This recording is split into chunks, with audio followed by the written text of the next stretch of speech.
There is still this fascination with evil to this very day, and there is this fascination with people who knew Hitler. There was a craving for hearing more. Albert Speer comes out of prison in 1966. He was close to Hitler, and the public wanted to know everything about him. Speer became what we would call a media celeb. And he came over a civilized European man who had seen the error of his ways. But it was an extended exercise in obfuscating his true role. An ambitious young architect, eager to make his mark, Albert Speer rose quickly through the Nazi ranks. Architecture and the war were seen as complementary and integrated goals. Hitler found in Speer the person that realized his visions in architecture. Driven to succeed no matter the cost, Speer would transcend the role of architect for the regime's benefit and his own. There's this view of Albert Speer that he was the good Nazi. Those two words should not be put in the same sentence together. He treated people like commodities to be used and then tossed aside to their deaths. But while many of his cohorts paid with their lives, somehow Speer bought himself a second chance. He was very successful in shaping these fairy tales, so to speak. The most intriguing question is why he was successful.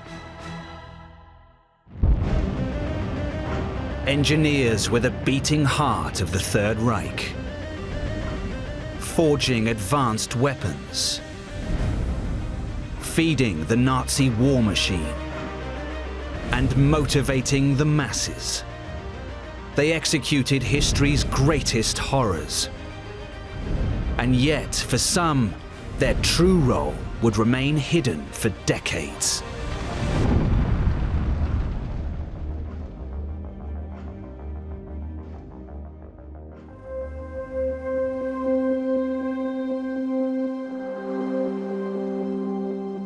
Six months after the end of the Second World War in Europe, here, inside Nuremberg's Palace of Justice, the trial of the century began.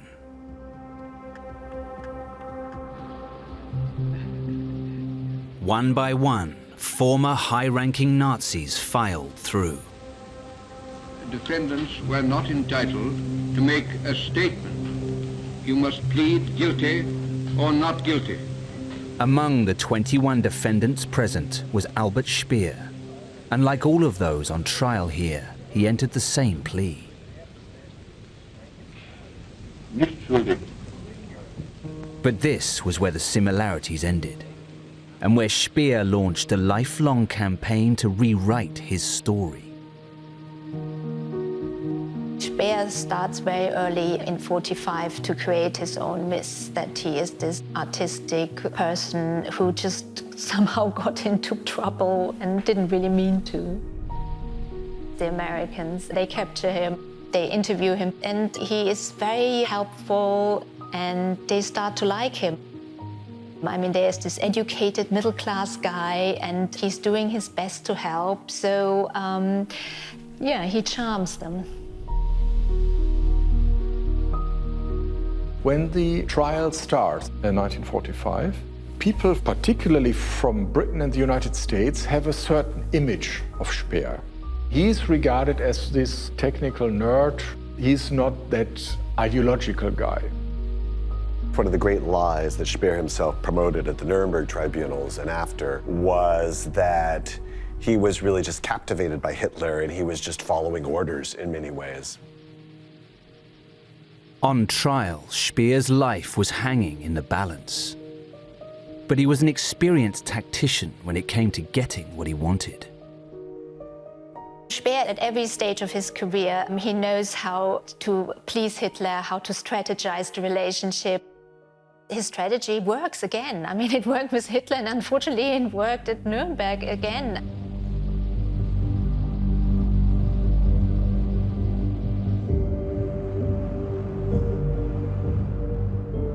"3 miles from the courtroom lie the remains of the structure that truly launched Speer's career within the Nazi Party, and first brought him close to Hitler.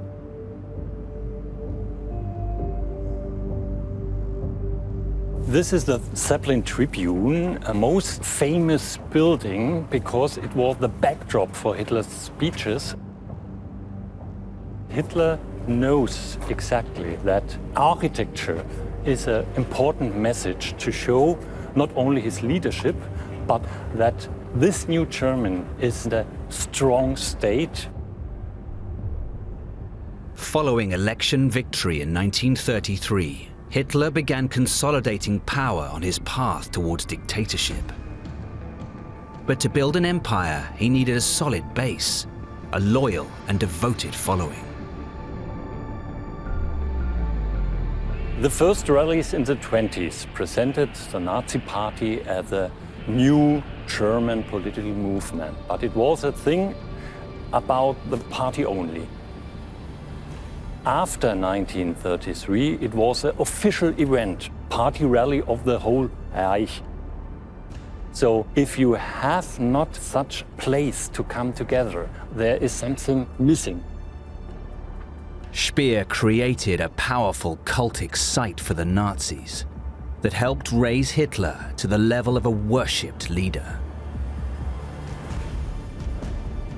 We stand here on the place where Hitler holds his speeches. Behind him, it was a place for the special guests.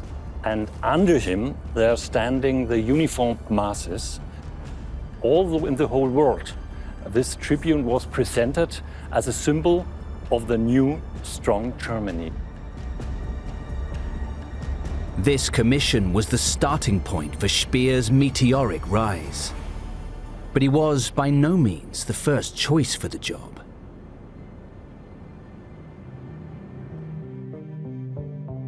Born into a wealthy family, Speer followed in his father's footsteps to become an architect. While studying in Berlin, he witnessed Hitler speak. He'd later claim it was this event, not the ideology, that first drew him to the Nazis. What he's telling us in his memoirs, that there was this kind of awakening experience in December 1930. This is fake, this is an invention. When this event took place, Speer had already been a member of the National Socialist Automobile Club in the area where he lived, and he was even the chairman of this. When you look at his life, you always have to take it with a pinch of salt, because even on minor issues, he's not telling the truth.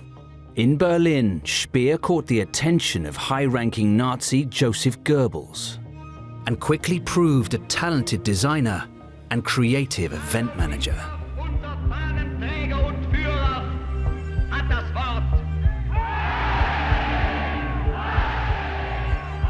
They saw there is someone, if you give him something to do, he will organize it more or less perfectly and with great ambition, and he gets things done. In 1934, Hitler's attention was drawn to Nuremberg. But after the sudden deaths of his favored architects, Speer sensed an opportunity to step out of Goebbels' shadow. Speer, who has been done organizational things, but he's just one among others. In using his elbows, in being very ambitious, he brings himself, so to speak, step by step into the forefront. With Nuremberg, he is able to achieve the kind of architectural success that no one in his family could have ever dreamed of. Speer was 30 in 1935, 30. That is a very, very young age for someone to have that kind of architectural responsibility and the ear of the leader of the dictatorship. Construction of Nuremberg's national site of pilgrimage would continue into the war years. But Speer's initial focus was the Zeppelin field. This arena has 4 sides, and the longest is the main stand, where Hitler would be alongside his officials and other high-ranking Nazis. And you got these tall columns along the length of it, these huge, long swastika flags draping down them. The other 3 sides of the arena are filled with spectators, But the real spectacle was down below in the center. That's got enough space for around 200,000 parading, marching, saluting Nazis. It was here an atmosphere of celebration. It was not a normal place. It was a place where you can see lights, flags, the masses. The way that people would enter the stadium, the way that they would walk towards Hitler, pledge their allegiance to him, is this idea that we're all here as the people, as the Volksgemeinschaft. But there's one person who is leading us, and everything at Nuremberg is geared towards perpetuating that idea. Each year, Speer's site was transformed into a theatre, showcasing the country's unity, its new ideology, and the power at its core. Speer has this great idea of these cathedral of lights. The lights turn on the moment Hitler enters the stadium. So it's like Messiah is coming and then the lights go on. I mean, this effect is brilliant. This event was something that a normal man, a normal woman would never forget. This is a plan of the Nazi propaganda. This works without words. It works with the atmosphere. And that is what Speer here created.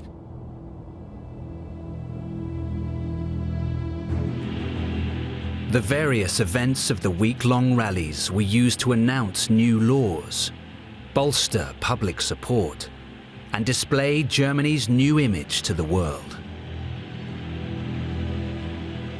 Speer was placed in charge of overseeing the creation of a larger permanent site for this.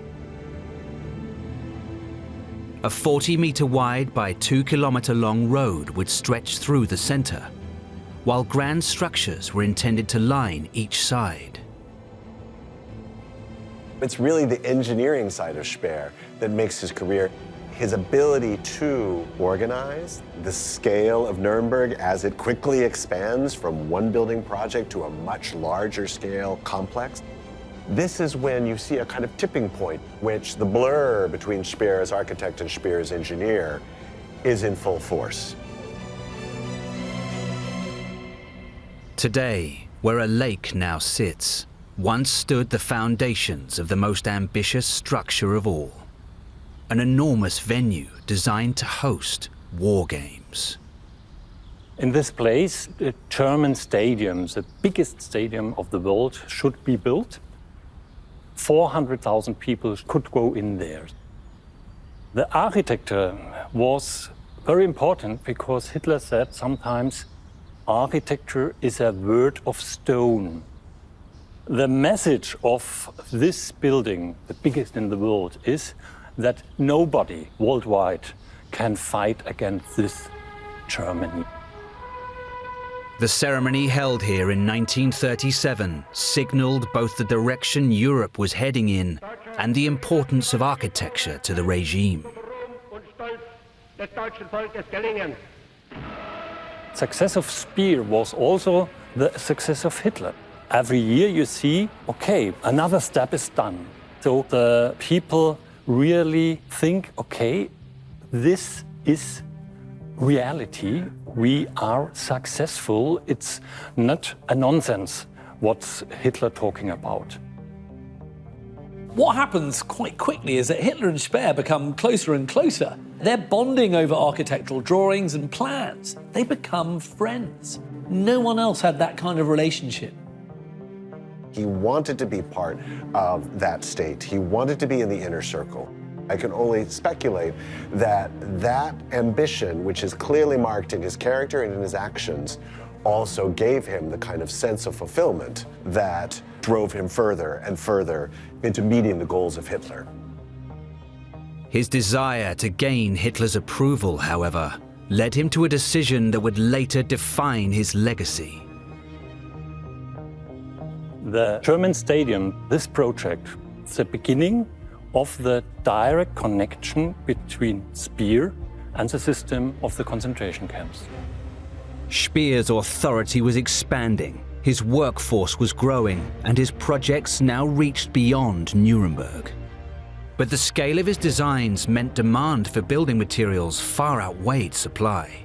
A deal with Heinrich Himmler and the SS provided a solution. In early '38, there was a meeting between Speer, Himmler, and Hitler in which the formation of the SS company, the German Earth and Stone Works, was discussed, and really these plans were finalized. Heinrich Himmler had the concentration camps, Albert Speer had the money, so they collaborated to build up quarries and brick factories. It's still surprising for us to think about the reorganization of the concentration camp system after 1936, and to realize that some of those camps were chosen in very obscure locations like Flossenburg and Mauthausen. These locations were chosen because of the stone that was available. The use of forced labor to produce building materials would grow steadily over the years. And it marked the beginning of a profitable but deadly partnership. This is the deal, the pact that Speer is making with the devil, frankly. Speer crossed a line, surely, with this project. He wanted to be Hitler's architect, and he wanted to create his projects. And the costs for others are nothing what he thinks about. Speer had helped Hitler set the foundations of the Third Reich in Nuremberg. But he was already working on something far larger, a project on an unprecedented scale.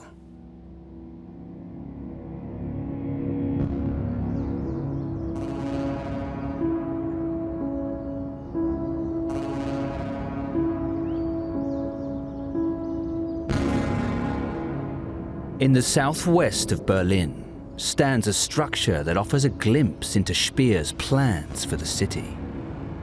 This building is made to prove the stability of the ground. So to put a pressure on the ground to see how the soil reacts to a heavy white building like this one, which is, I don't know, 12,000 tons or so.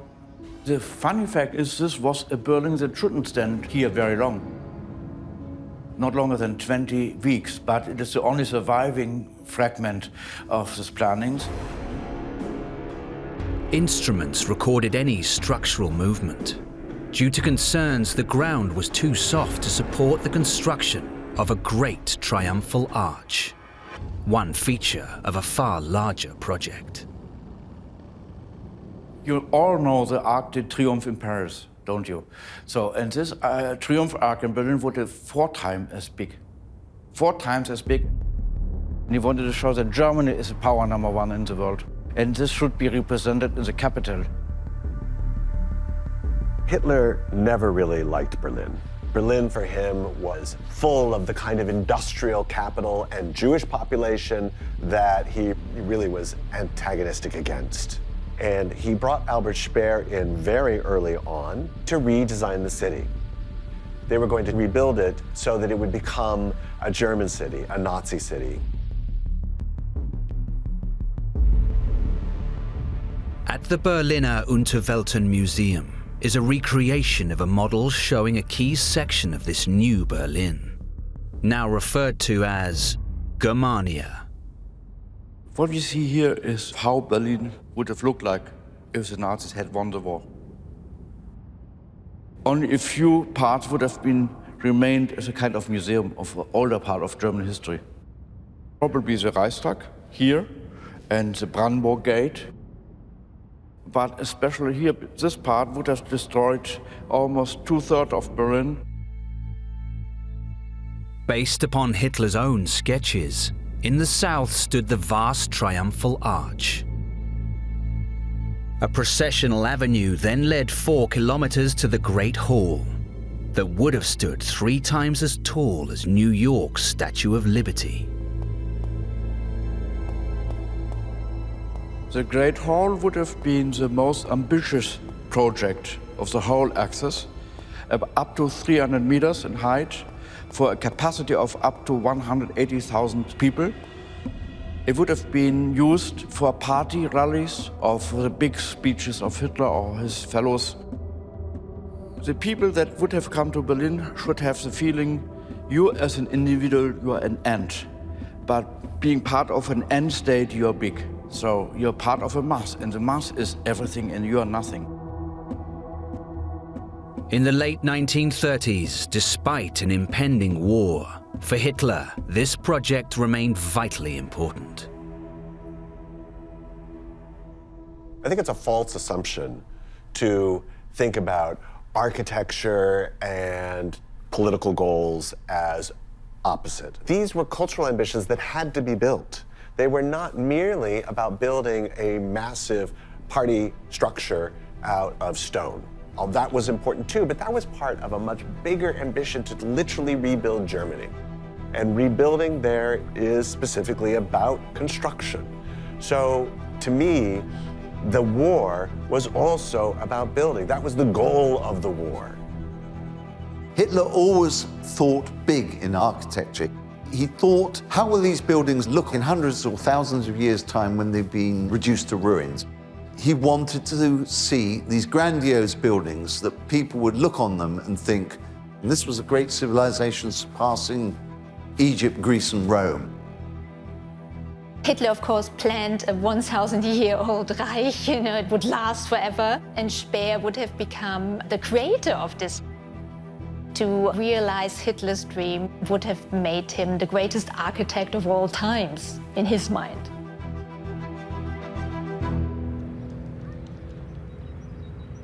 For years, Germania was viewed as a largely unfulfilled fantasy. The repositioned Victory Column and the widened street of its east-west axis being the most visible relics. But in the late 1930s, many people were being torn from their homes to make way for Speer's project. This map shows the city of Berlin, and within the city of Berlin, the construction that was planned through Speer's agency. All these new buildings, all of this went through quarters where people lived in. Work began in 1938, with up to 130,000 apartments chalked up for demolition. But Berlin was already suffering from a lack of housing. Dr. Willem's research suggests Speer took it upon himself to find a solution. Speer decided to overcome this through channeling the entire violence which is inherent to urban planning in terms of pushing people out of one quarter into another. It was channeled against the Jewish population of Berlin. He proposed to make Jews leave their homes to make place for tenants who had to clear these areas of reconstruction. This is something which Speer suggests without anyone giving him this idea. This is his idea. Speer's institution sets up, so to speak, the register with all these Berlin Jews, where they live, where they are moved. Speer's powers were growing, and his actions showed he was in step with the sentiment of the time. This was 2 months before Kristallnacht, the nationwide pogrom against Jews. He's been given a blank check, essentially, to be able to create the city of the Nazi dreams, really. And so with that comes the removal of people that they don't want in that city. It's going to be a city to celebrate the Aryan race, and Albert Speer is intrinsically aware of that. By the time Speer's office ceased their evictions in November 1942, they had commissioned some 23,000 Jewish-occupied flats to be emptied. Mass deportations followed.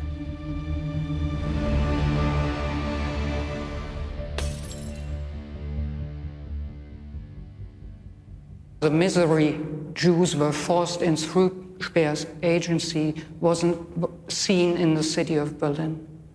It was mass deported with the people into ghettos and concentration camps and extermination camps in the end.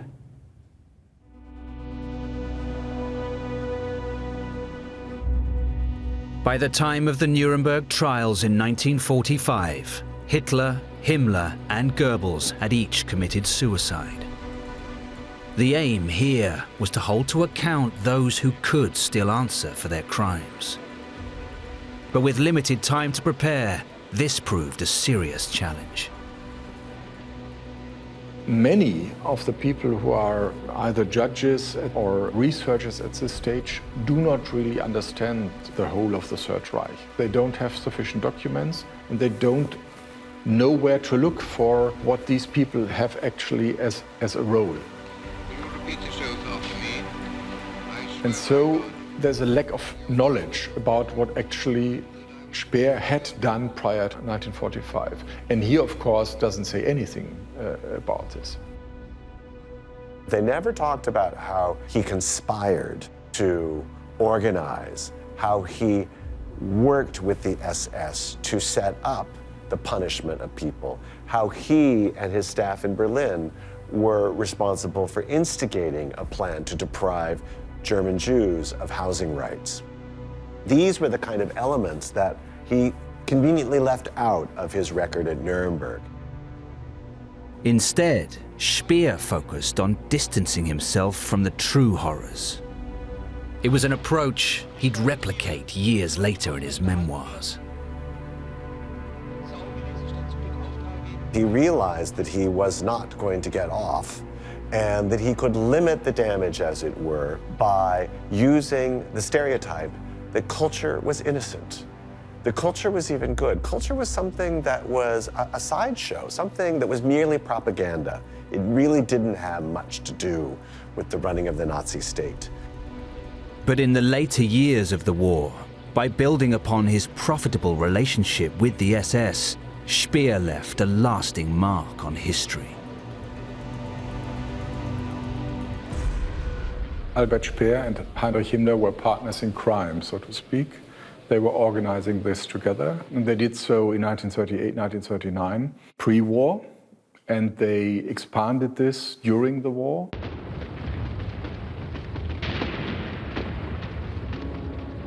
As the Second World War gripped Europe, Nazi Germany's early succession of rapid victories was soon followed by long, arduous battles.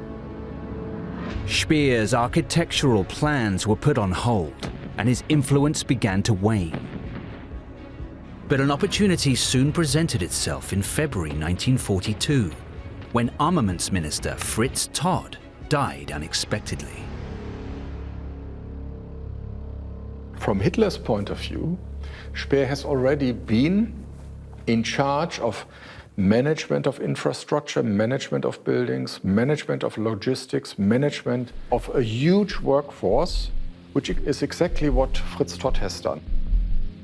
Speer, he was a perfectly okay architect, but he's not regarded as being a special architect. But what he did do is get the job done.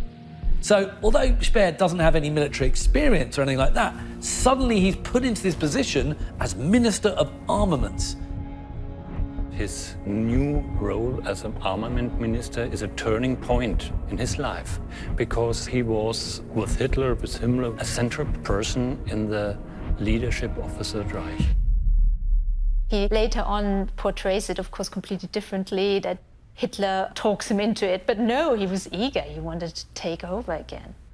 The moment he becomes a Minister of Armaments, he becomes the war criminal. Now he really commits crimes.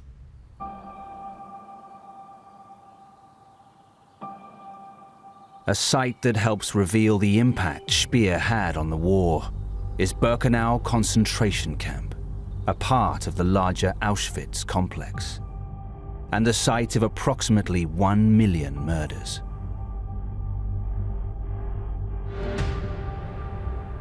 We are in the middle of the central part of the main camp at Birkenau that was composed of two major construction sectors. This one called B2, with several sections for the barracks. And on the other side of the roads, there is planned almost identical compound called B3. Each pair of chimneys visible there represented one residential block for prisoners. Both these sectors were designed to accommodate about 60,000 prisoners. Speer authorized an expansion that included B3 in 1942. While never fully realized, this project aligned with his approach to solving a pressing issue: how to increase the output of the armaments industry. Speer was interested, of course, not only in sole expansion of Auschwitz, accommodating more and more prisoners, but rather he used to treat them as a potential source of labor for his armament industry. Speer oversaw a new direction in the use of the camp network. Select major camps became distribution sites, sending out workers to sub-camps established close to privately owned industrial facilities. The war was starting to go badly for Germany, and more radical measures would be needed to provide essentially the manpower to produce conventional armaments, the tanks, the planes, and so on. Birkenau became the focal point for this system in Auschwitz. But with the camp also being designated as an extermination center, the plans for its expansion included other structures beyond barracks.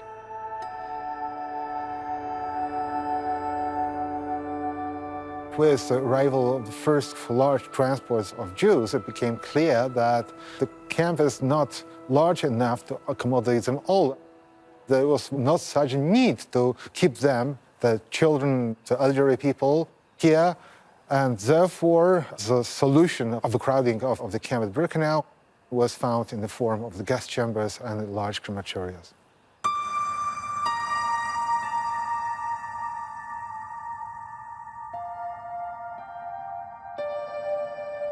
Speer always denied having knowledge of the Holocaust. But after cross-referencing reports with a plan of the camp from the time, Dr. Willems has no doubt about how this expansion transformed the site. Now, these areas in the plan redlined show what Speer allowed the SS to build in terms of allowance for construction material, and what is part as well are 2 crematoria with adjacent gas chambers and 2 with underground gas chambers. This was a project to turn Birkenau permanently into a camp where those not fit for work were exterminated on the spot in the gas chambers, and those who were deemed fit, they were selected to become camp inmates. Exactly what Speer knew of the details has never been proven. But in May 1943, he sent a team to inspect the progress and report back. When they were there, transport of roughly 1,000 Polish Jews came. Most of them were killed at the very day. And the next day, they reported in Berlin to Speer that everything was going according to what Speer was expecting in effectiveness in Auschwitz. The use of slave labor from the camps expanded rapidly in the final stages of the war and played a vital part in helping sustain the German war effort. And we must remember that it was very successful. In the middle of 1944, the production of fighter airplanes, for instance, was many times higher than it was at the beginning of the war. We can argue till the counts come home about how long, but I think it's undeniably true that he did extend the war certainly by months, if not by a year or so, because German industry was able to function to an astonishing degree. All these things were done when Germany was under siege, when the cities of Germany were being ground into rubble and dust, and they were done under the supervision and under the orders and under the management of Albert Speer. Despite the increase in armaments production, by April 1945, Allied forces were closing in on Berlin. But first, they reached Nuremberg, and Speer's Nazi Party rally grounds. Nuremberg was well known to an international audience, through photographs, through newsreel, etc. And so when they get there in 45, it was an incredibly important moment for them to kind of symbolise, we've got here, this regime is no longer functioning, and we're going to blow this swastika up. As a representation of the fact that whilst this may have been a place of absolute Nazi ideology in the 30s, that is no longer the case now in 1945.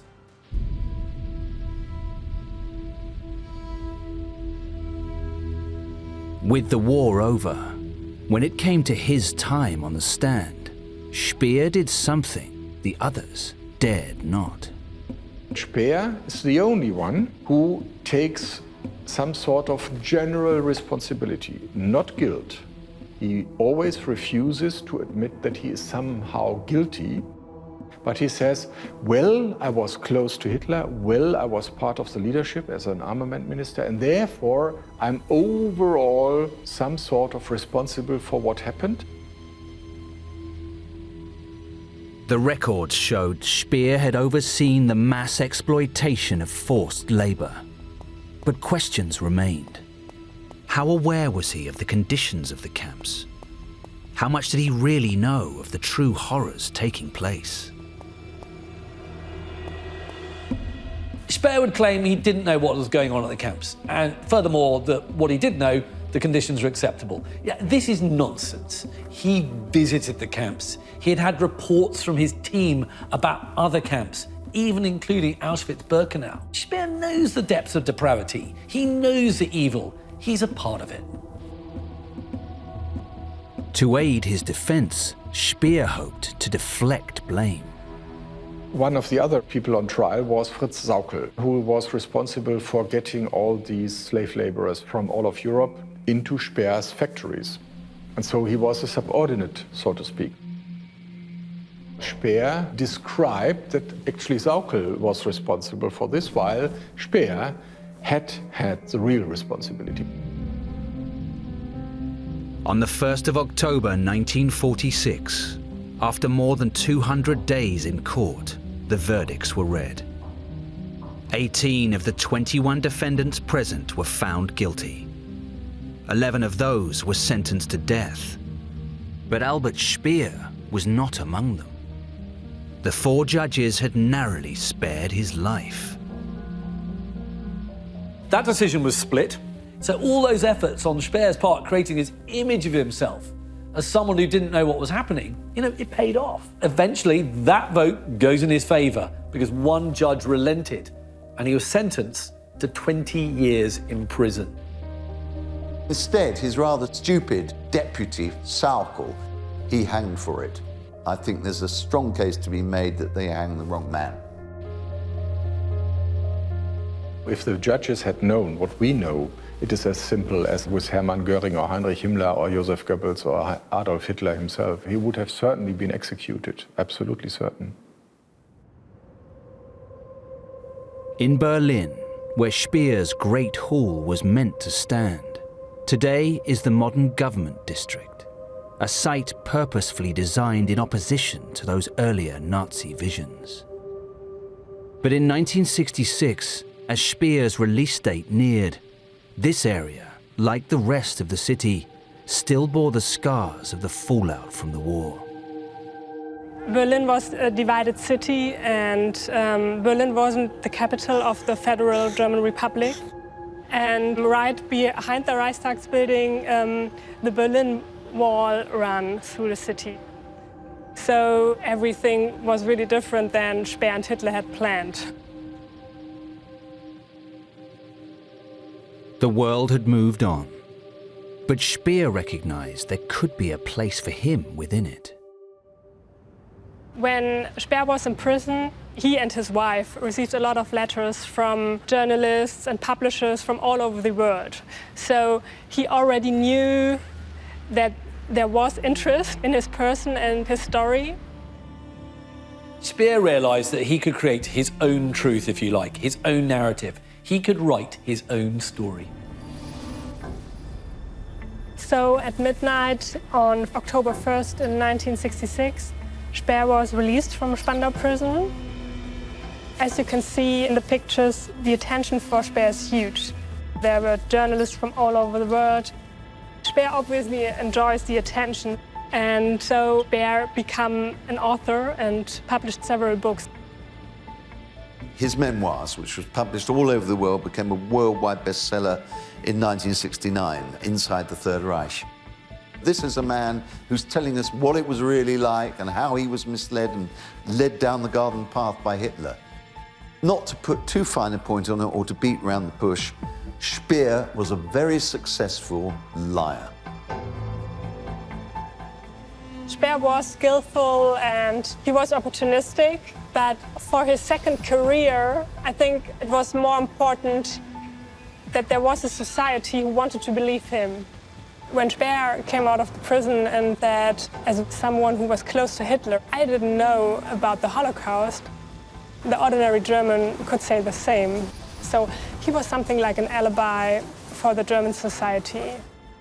Speer was always in demand. He was publishing books, there were magazine and newspaper interviews with him. He was on TV a lot. He was even interviewed by Playboy, of all magazines. So, he becomes a celebrity, if you like. Speer died in 1981, leaving behind a web of lies that took decades to unravel. I think the legend lasted as long as people wanted to believe in Speer's version of the history. In the 90s, the whole picture of Nazi perpetrator changed. So it wasn't only the sadistic SS man who has been a Nazi. There could be a bourgeois figure like Albert Speer. While great strides have been made to overturn Speer's accounts, through their repetition over years, many parts of the myth remain, clouding the true history. Without the efforts by Speer, Himmler, Goebbels and Hitler, and by being responsible for this lasting warfare, he is responsible for more than several million people who died through this process. In the last year of the war, roughly 16,000 people died per day. So Albert Speer is one of the most important war criminals of the Second World War. Speer's job may have been to try and build a 1,000-year Reich and all the buildings associated with that. That, of course, never really happened. The war put an end to that. But actually, Speer's greatest creation, if you like, was his own mythology.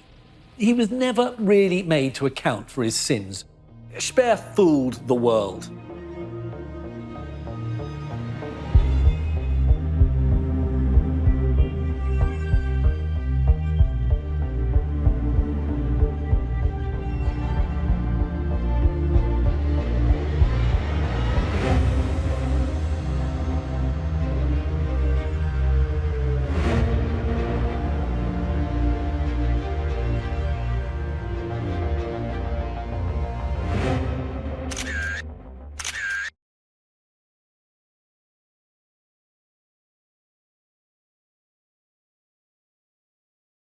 Five, four, three, two, one.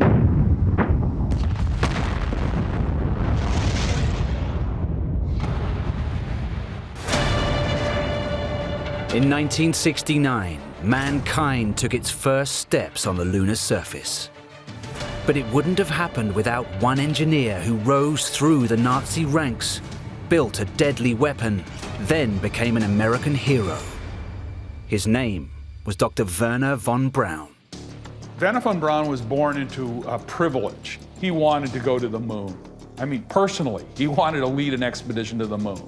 To get there, he would use the power and resources of the Third Reich and commit to the regime. Those V-2 rockets were incredibly useful as terror tools. You had no idea it was there until the ground around you exploded. These were the super weapons that Goebbels boasted about in his propaganda that was going to turn the tide of the war. Thousands died at the hands of von Braun's rocket. Yet somehow he was able to escape justice and realize his greatest dream. I find it complete and total bull. The difference between being able to deny that and admit it could have been you're sitting in the dock in Nuremberg or you're not. Von Braun was one of the most famous people in the entire world in 1960. He was seen as a hero of space. Thanks to the backing of the Nazi regime and the secret support of the US government, one of Hitler's most notorious engineers helped in mankind's greatest achievement.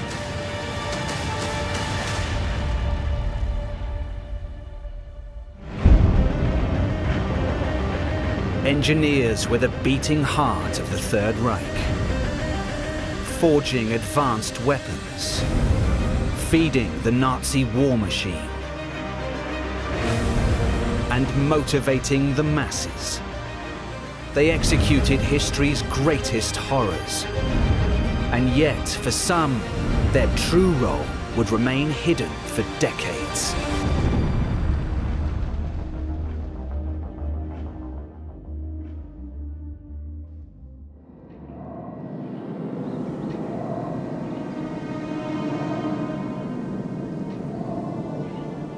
Four years into the Second World War, Germany was in retreat for the first time. The British had reclaimed North Africa. German soldiers were surrendering en masse to Soviet forces. Germany had been able to blitzkrieg their way across the continent, taking everything they saw. By 1943, the tide had turned. The Soviet Union had survived and were beginning to push back. Italy had fallen, or was getting ready to fall. The Germans had to fight for themselves. Hitler desperately needed to change the initiative, and he turned to a new kind of weapon, one he didn't fully understand.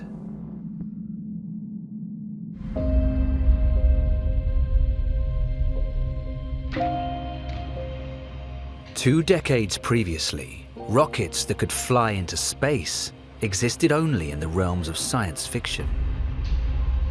There were science fiction movies made about space travel, so space travel was a topic of considerable interest to the public, especially at the very end of the 1920s. These films are a real time capsule of moments in German history in the 20s where actually things were looking bright, things were looking really positive for Germany.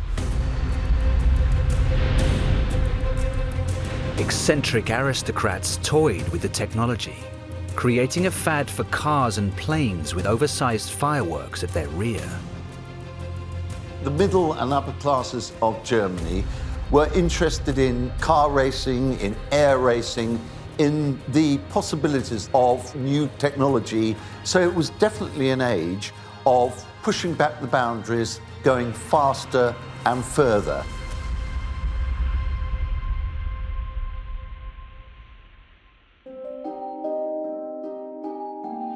Amongst those inspired by rocketry was the firstborn son of the noble von Braun family. Werner von Braun came from an aristocratic German family with scientific interests. He started off as a teenager, fascinated with outer space. That von in his name denotes nobility. He was posh, and his dad was a minister in the Weimar Republic. He wanted for nothing as he grew up. On Werner's 13th birthday, his mother gave him a telescope so he could view the skies from his bedroom. But just observing the stars wasn't enough for the young von Braun. The story is that he installed a bunch of skyrockets on a wagon.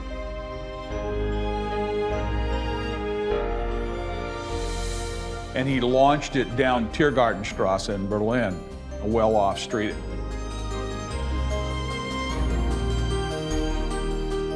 And it crashed into some fruit vendor's store and created a mess. And his father had to come down and essentially haul him out of there and pay the vendor for the damage he's caused. Von Braun's aristocratic status had helped him out of a tight corner. It was something he came to rely on in later life.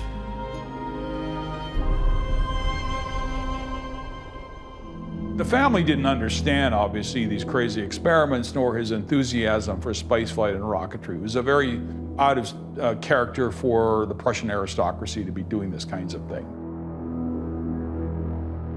The fruit vendor incident was the first time people were hurt as a result of von Braun's experiments.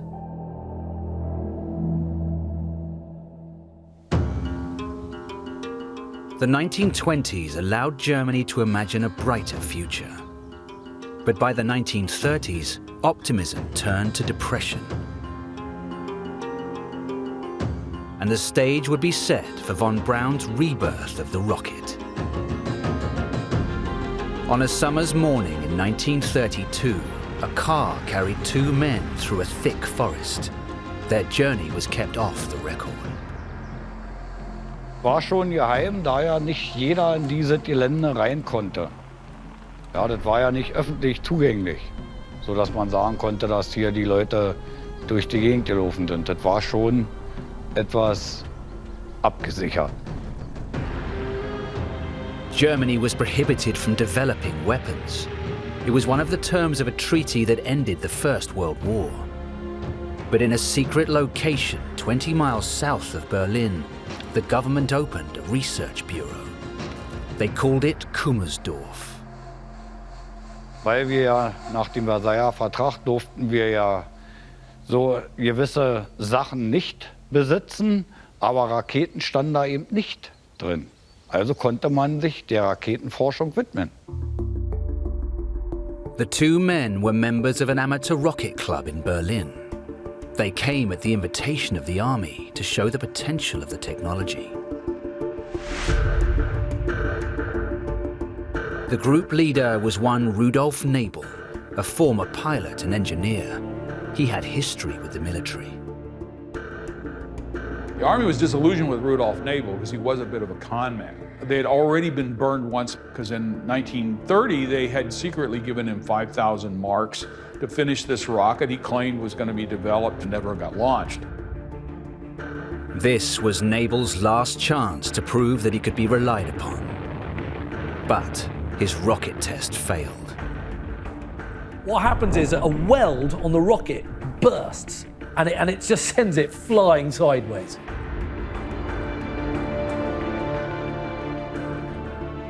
Although Nabel's reputation lay in tatters, the generals took a keen interest in his assistant, a 20-year-old Werner von Braun. Von Braun's boyhood dream turned into an obsession, and he became fixated on building a rocket capable of reaching space. He took the first few steps at the University of Berlin. But it was clear that a revolution in rocket engineering would be needed to succeed. It was the army that offered von Braun the opportunity to do what Rudolf Nabel couldn't. Werner von Braun hat das doch ganz stark mitgestaltet. Das ist schon der Urbestand. Wir befinden uns hier eben, hatte ich vorhin schon gesagt, an den beiden ältesten Prüfständen, die es hier zur Raketenforschung gab in Kummersdorf. I think the old German army was traditionally dominated by the aristocratic Prussian officer corps who weren't particularly schooled in modern technology. If rocketry worked, I think they could see the possibilities of this. And people like von Braun were like enthusiastic schoolboys. With the Army's resources, von Braun designed and built rocket engines of the kind that had never been seen before. The first rocket he launched was called the A-2. The A-2, which was about the size of a person in size and about 300 kilograms of thrust. They went up a couple of miles, and it seemed like a good first step towards liquid repellent rocketry being a useful weapon in the future. Despite these encouraging signs, the rocket program had financial problems from the very start. It was just a small part of the German secret army plans, and its budget was too limiting to match von Braun's greater ambitions. But events in Germany were about to intervene.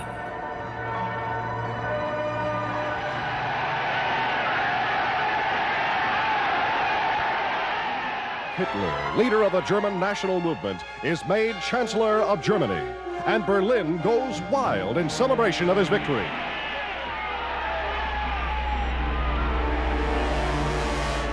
The following year, Germany's new chancellor vowed to rebuild the country.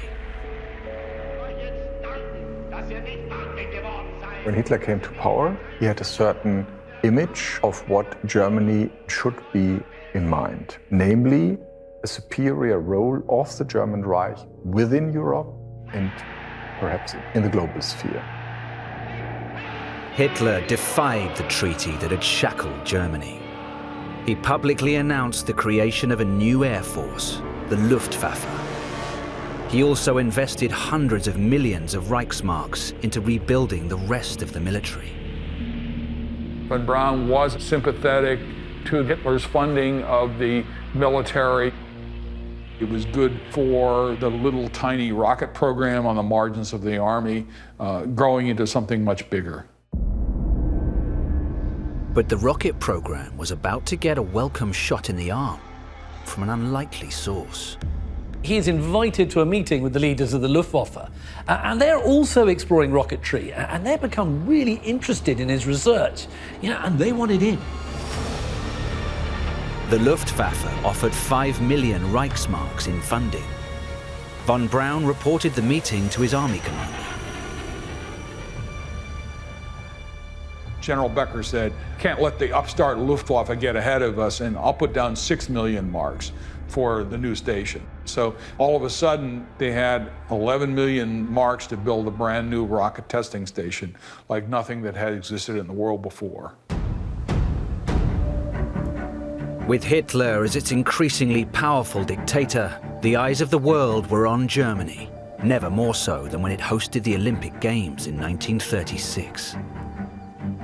And all the while, the rocket program continued, cloaked in secrecy. But von Braun was about to learn the full scale of the challenge ahead of him. The Army leadership were really enthused about the idea that the ballistic missile would be this surprise weapon that would change the course of a war. But it was a huge jump to get from a few hundred kilograms of thrust to tens of thousands of tons of thrust.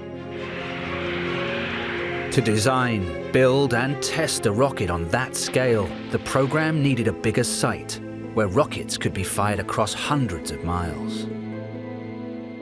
He talked to his mother, and his mother said, "Why don't you go look at Peenemünde? Your grandfather used to go duck hunting up there."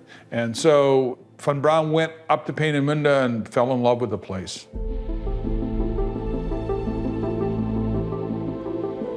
Little of the old facility survives today. Philip Orman curates the museum inside the largest building. The power station provided electrical power for the whole armament side of Peenemünde. This military idea was always present. Let's win a war by a technological revolution. Armament Minister Speer said, quality beats quantity. And this was the idea from the beginning. But the power plant was only a small part of the Peenemünde facility. There was also a factory for liquefying oxygen, officers' quarters, plus a rocket assembly building and test stands.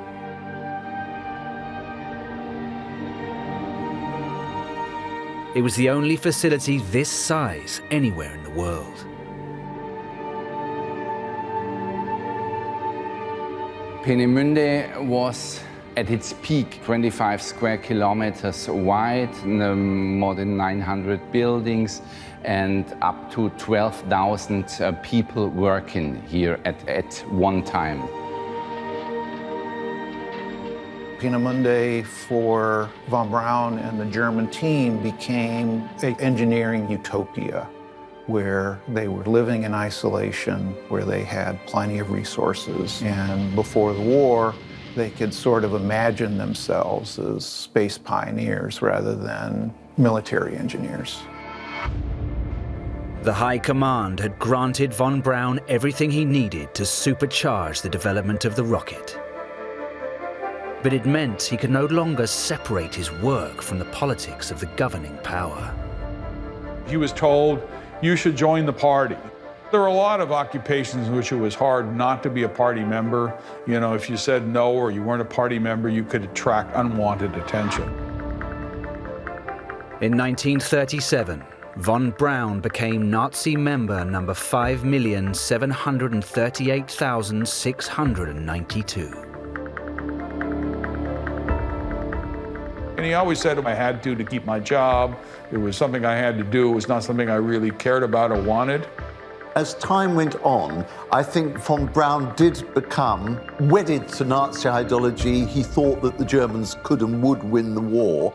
I don't think he was particularly interested in politics. The main interest in his life was rockets and the career of Werner von Braun. But just as von Braun joined the party, the work at Peenemünde was not going well.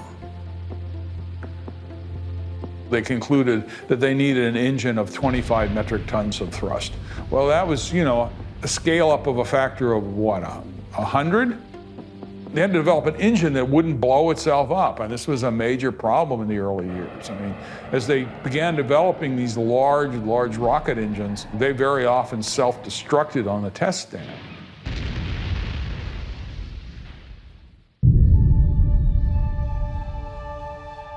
For nearly 1,000 years, the rocket had been a simple concept. A flammable substance not dissimilar to gunpowder was compacted into a tube.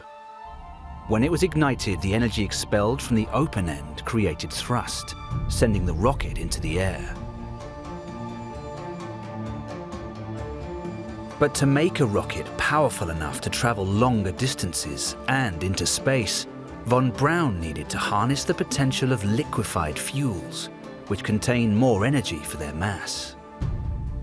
So you have these separate chambers where you have the fuel and the liquid oxygen, and they have to be blended at exactly the correct pace. A mechanical turbo pump controls the mix of propellants and pressurizes them into the combustion chamber.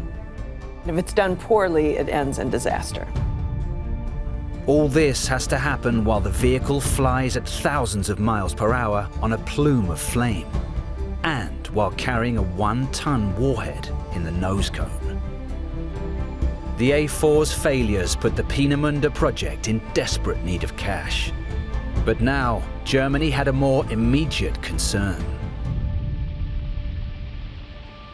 Money was needed for tanks, money was needed for small arms, money was needed for munitions. So all these were in competition with the rockets. Only Germany's commander-in-chief had the authority to grant more funds for the rocket program. But so far, Adolf Hitler had shown little interest in the project. Hitler's first encounter with the rocket program in person was a visit to Kummersdorf in spring of 1939. Hitler was known to be fascinated by the inner workings of his tanks and aircraft. This was von Braun's opportunity to get the Führer excited about the rocket. Hitler was now viewed as this incredibly great man in Germany, so I'm sure that von Braun was taken, and I think he says so in some places, taken by Hitler's charisma and his reputation as a great leader. Von Braun demonstrated the power of the rocket engines he'd created by firing them inside concrete chambers. There would have been lots of noise and a lot of heat, and they were trying to get Hitler really excited about rockets. But it doesn't work. While most were bowled over by the spectacle, Hitler remained unmoved. Hitler was a grease monkey. He liked to be on hand with new tanks and planes and guns and things like that. But he was very much a product of the First World War. You know, he looked at conventional weapons, well, yeah, that's what I like. He could identify with them, he kind of knew how to use them. But rocketry to him seemed, yeah, it's way too complicated.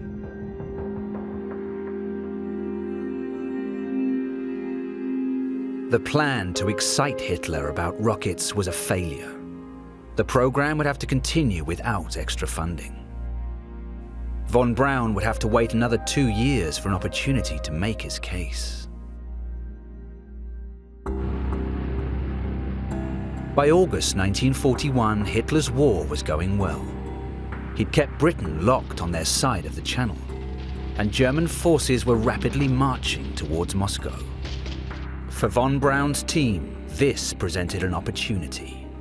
Hitler was at the peak of his success, apparently, of the invasion of the Soviet Union, and the army wanted to make a new presentation of the missile and said, after you win the battle over the Soviet Union, you know, you have to return to attacking Britain, and maybe in the future, America will come into the war.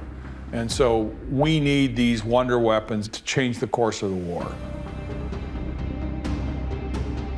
Von Braun was sent to the army headquarters in the east. There he met with the Führer for the second time and explained how the rocket could help win the war. This time, Hitler was convinced.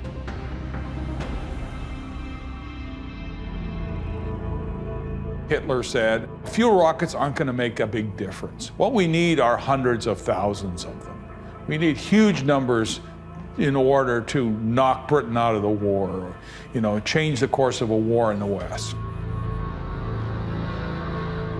The 1941 meeting effectively helped to continue the development of the rocket. But the question was, when are you actually going to demonstrate that this thing works? Now it had the support of the High Command. Peenemünde received the funding it needed to develop the A4 rocket. A year on from that meeting, the team prepared to test 4 versions of the A4. The first exploded on the test stand. The following 2 went out of control after they were fired. Everything depended on the 4th. On the 3rd of October 1942, like about 4 in the afternoon, they finally succeeded in launching the A4, and it worked.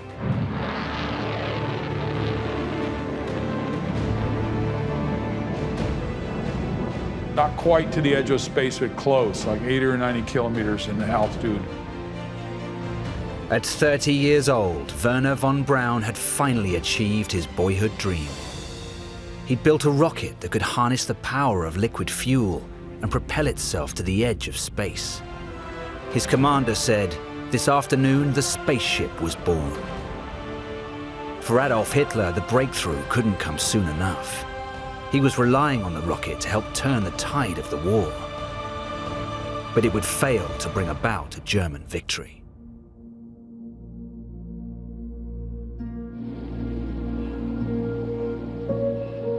After the war, von Braun remained a controversial figure for the rest of his life. Even when he joined NASA, he couldn't escape his Nazi past. And for some, he became a figure of parody. Like Kubrick's masterpiece, in which the von Braun figure, Dr. Strangelove, has to bite his own fist to stop him giving a Nazi salute and calls the president of the US Mein Führer and all that. But even in the 1960s, the public still didn't know the price that was paid for the rocket revolution.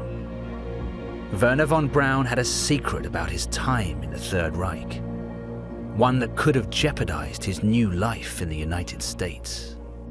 When von Braun and his fellow German rocket engineers came to the United States, there was a sort of collective decision never to talk about the darker side of their experiences in Germany. All through his American career, von Braun was able to essentially not talk about it, or talk about it very, very passingly, because he knew it was dynamite. He knew it was dangerous to talk about. The true story begins 10 months after the A4's first successful launch. Von Braun was in his quarters at Peenemünde when the alarm started blaring. The British Air Force realized what's going on here in Peenemünde, and they made aerial photos of Peenemünde during 1943. British spies had received intelligence from loose-lipped engineers close to the rocket program. The reports were initially dismissed as propaganda, but aerial reconnaissance confirmed their target. And finally, they bombed Peenemünde in August 43.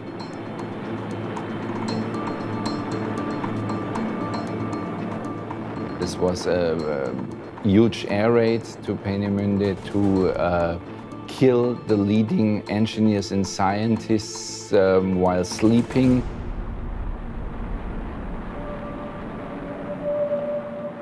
Von Braun survived the onslaught. But with their location exposed, the entire rocket program was moved 200 miles inland to a series of tunnels.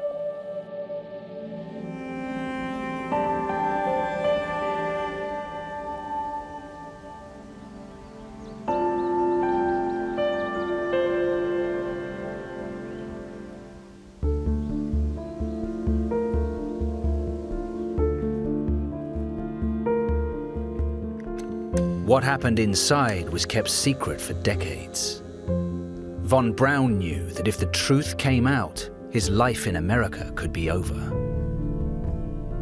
Dr. Louisa Holsroy reveals what happened here and what von Braun really saw.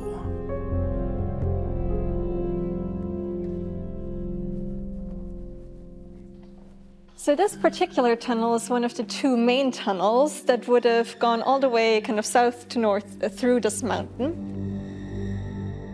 He would have encountered hundreds, if not thousands, of prisoners working in assembly in the now inaccessible further parts of the tunnel.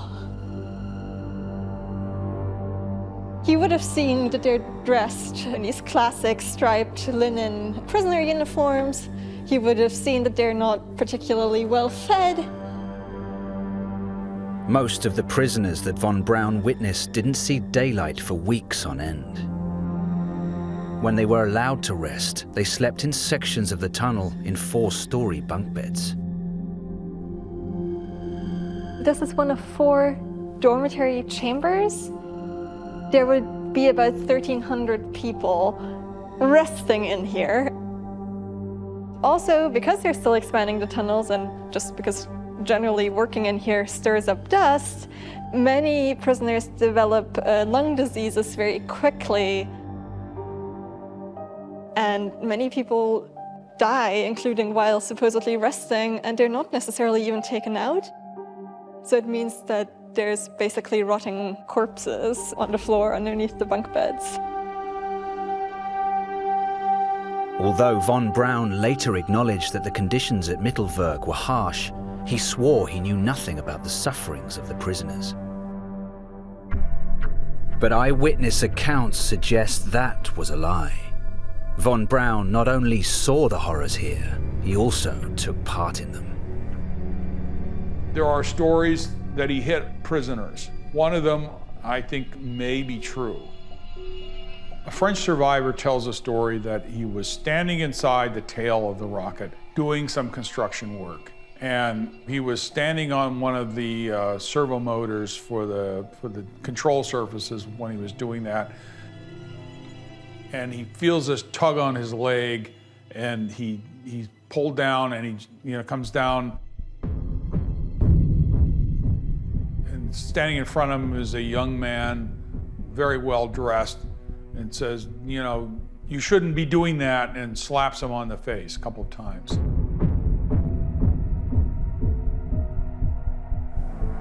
If evidence had emerged earlier that von Braun beat prisoners, his career in America would be put in jeopardy. But is it possible that his alleged actions were necessary to save his life? In March 1944, he was inside a Gestapo jail cell. Von Braun was arrested after apparently talking down Germany's chances of winning the war. And that was in a private conversation, but that was all the Nazis needed. Von Braun was arrested on charges of treason. He was told that if found guilty, he faced execution. But after 10 days in jail, he was given a reprieve. Hitler's trusted engineer, Albert Speer, had managed to convince Hitler that without von Braun, the rocket program would fail. Despite the lucky escape, things had changed. Von Braun now had a target on his back. Von Braun was this blonde and handsome, well-born German. He sailed through the Third Reich without ever having any real reason to fear for his personal safety. It's after his arrest that he knows firsthand how dangerous it is to be on the wrong side of the Nazi high command. From that point onward, it would be advantageous for von Braun to make sure no one questioned his loyalty to Nazi Germany.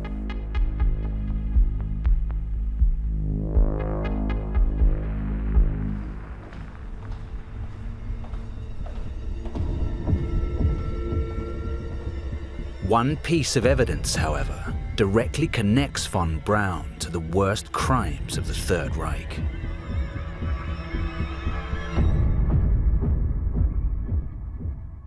This is basically the most incriminating piece of evidence we have regarding Werner von Braun. Von Braun wrote this letter on August 15th, 1944 and signed it. The letter is regarding a trip von Braun made to the concentration camp at Buchenwald.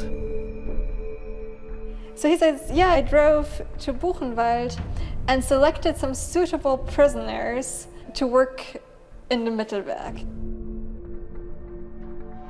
We know not just that he visited here over 20 times, but with this letter we also have evidence that, he is personally going into a concentration camp, sees what that camp is like, and selects prisoners.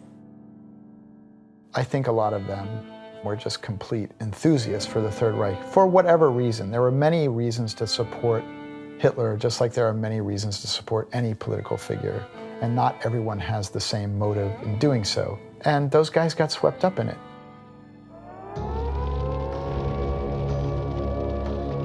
Six months after von Braun's release from prison, the rocket bombardment of London and Antwerp began, and the A4 gained a new unofficial designation, V2.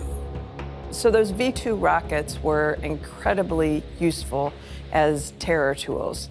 One of the scariest aspects of it is you never knew when it was coming. It was traveling at Mach 4 by the time it was coming in to hit.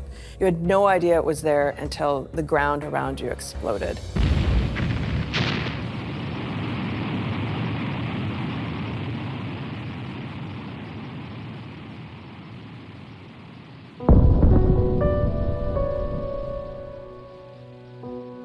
Nearly 1,400 rockets fell on London.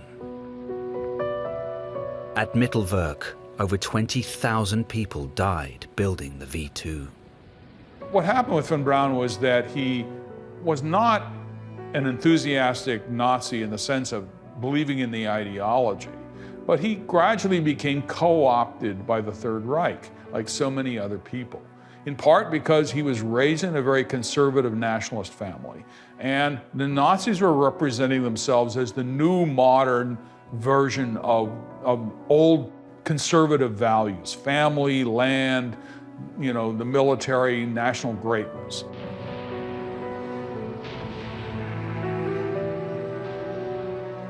But the V2 failed to deliver a Nazi victory. As the Third Reich crumbled, it seemed von Braun's dream of spaceships lay in tatters. However, he was about to be given a second chance by another state with an interest in rockets.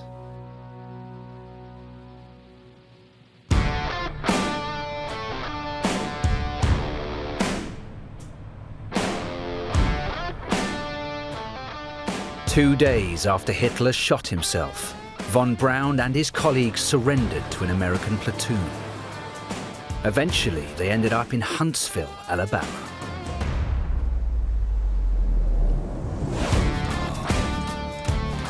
Dr. Stephen Waring has researched how the Germans changed the city.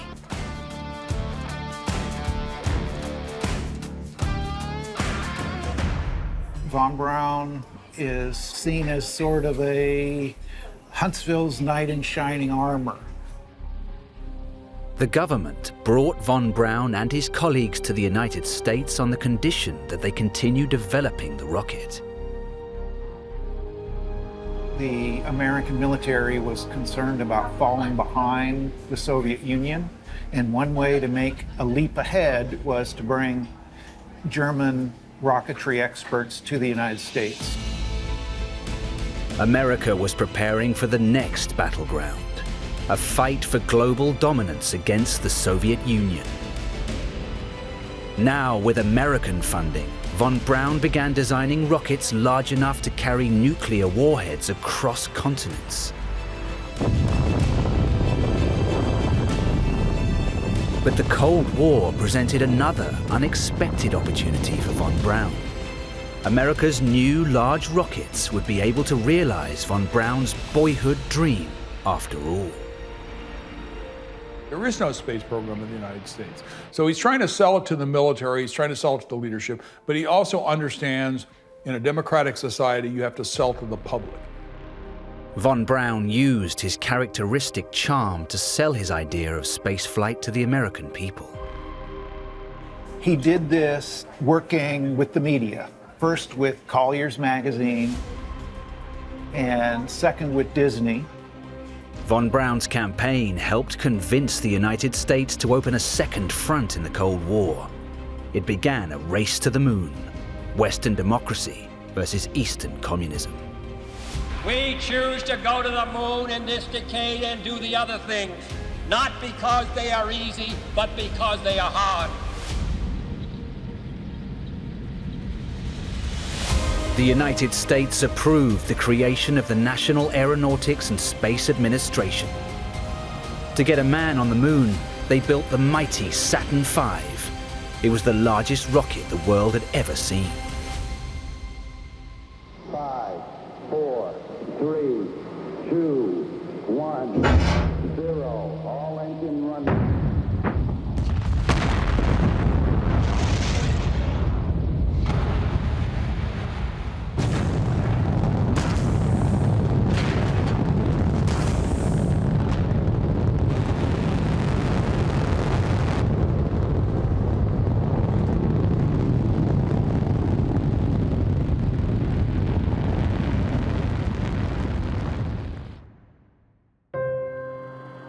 It's one small step for man, one giant leap for mankind.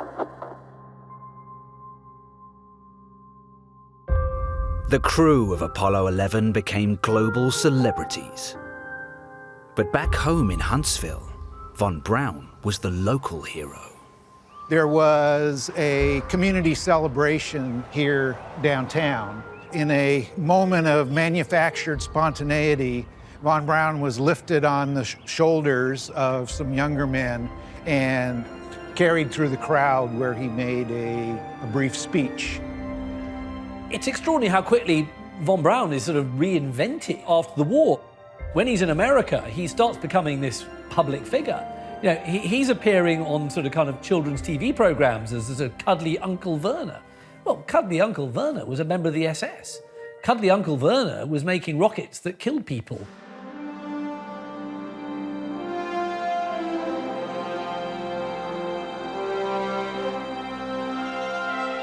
Werner von Braun spent nearly half his life living as a US citizen, and he became an American hero. It was made possible by officials who helped author a more palatable past and made a decision to leave some stones unturned. I mean, the question is whether we should have taken him or not. I've been asked that question many times. It was very hard to imagine that we didn't take him because otherwise the Soviets would have taken him or somebody else would have taken him. course, he got away without being held accountable, and so little knowledge was actually available to the general public that he never had to really demonstrate any concern or never had to pay any career price for it. Of all of Hitler's engineers, none shed the baggage of their Nazi past so effectively, or realized their personal ambition so completely.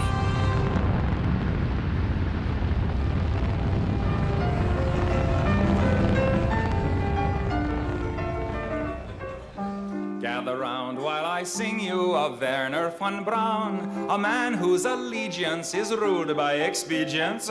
Call him a Nazi, he won't even frown. Nazi schmazi, says Werner von Braun.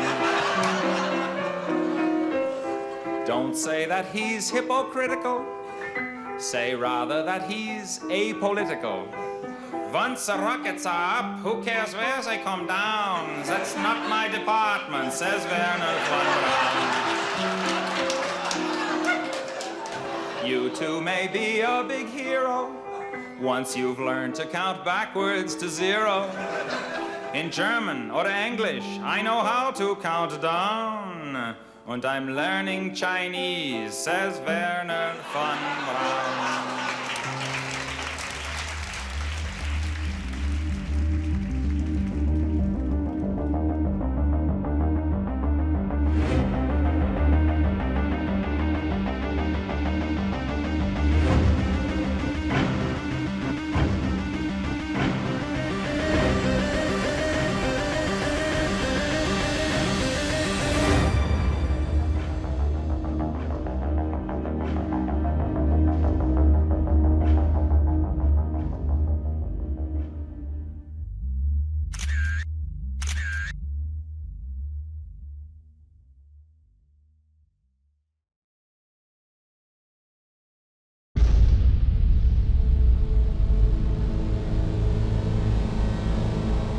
Japan, August 1945. An event that changed the course of history. This doesn't look like a larger conventional weapon. It's something more heinous and something really to be feared. In the culmination of a race for an atomic bomb, the USA had catapulted the world into the nuclear age. One of the greatest fears of the Allies during the war was that Nazi Germany would get its own nuclear weapon. The Nazis would absolutely have used this new weapon to win this war, and it doesn't bear thinking about, really, does it? This was the American motivation for building the bombs in the first place. It was incredibly important to the Allies to do whatever they could to try to stop the Nazis from progressing. The effort to build this weapon required the world's greatest minds. In Germany, one man stood out, Werner Heisenberg. He was a genius. He was a German scientist living at the top of his game in Nazi Germany. But the German attempt to become a nuclear power failed, leading to some questions about Heisenberg's role in the matter. This really quite mysterious character. He's very sort of hard to grasp. Is he a sympathizer of the Nazi state? Difficult to say. He never joined the Nazi party. But he was so loyal to Germany. He wanted Germany to win. 80 years on, his motives remain a mystery. So did he really try to slow things down, or was he trying to make atomic weapons for Germany?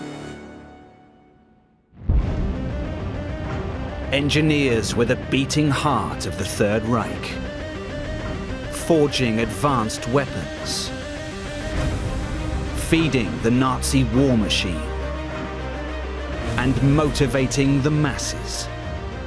They executed history's greatest horrors. And yet, for some, their true role would remain hidden for decades.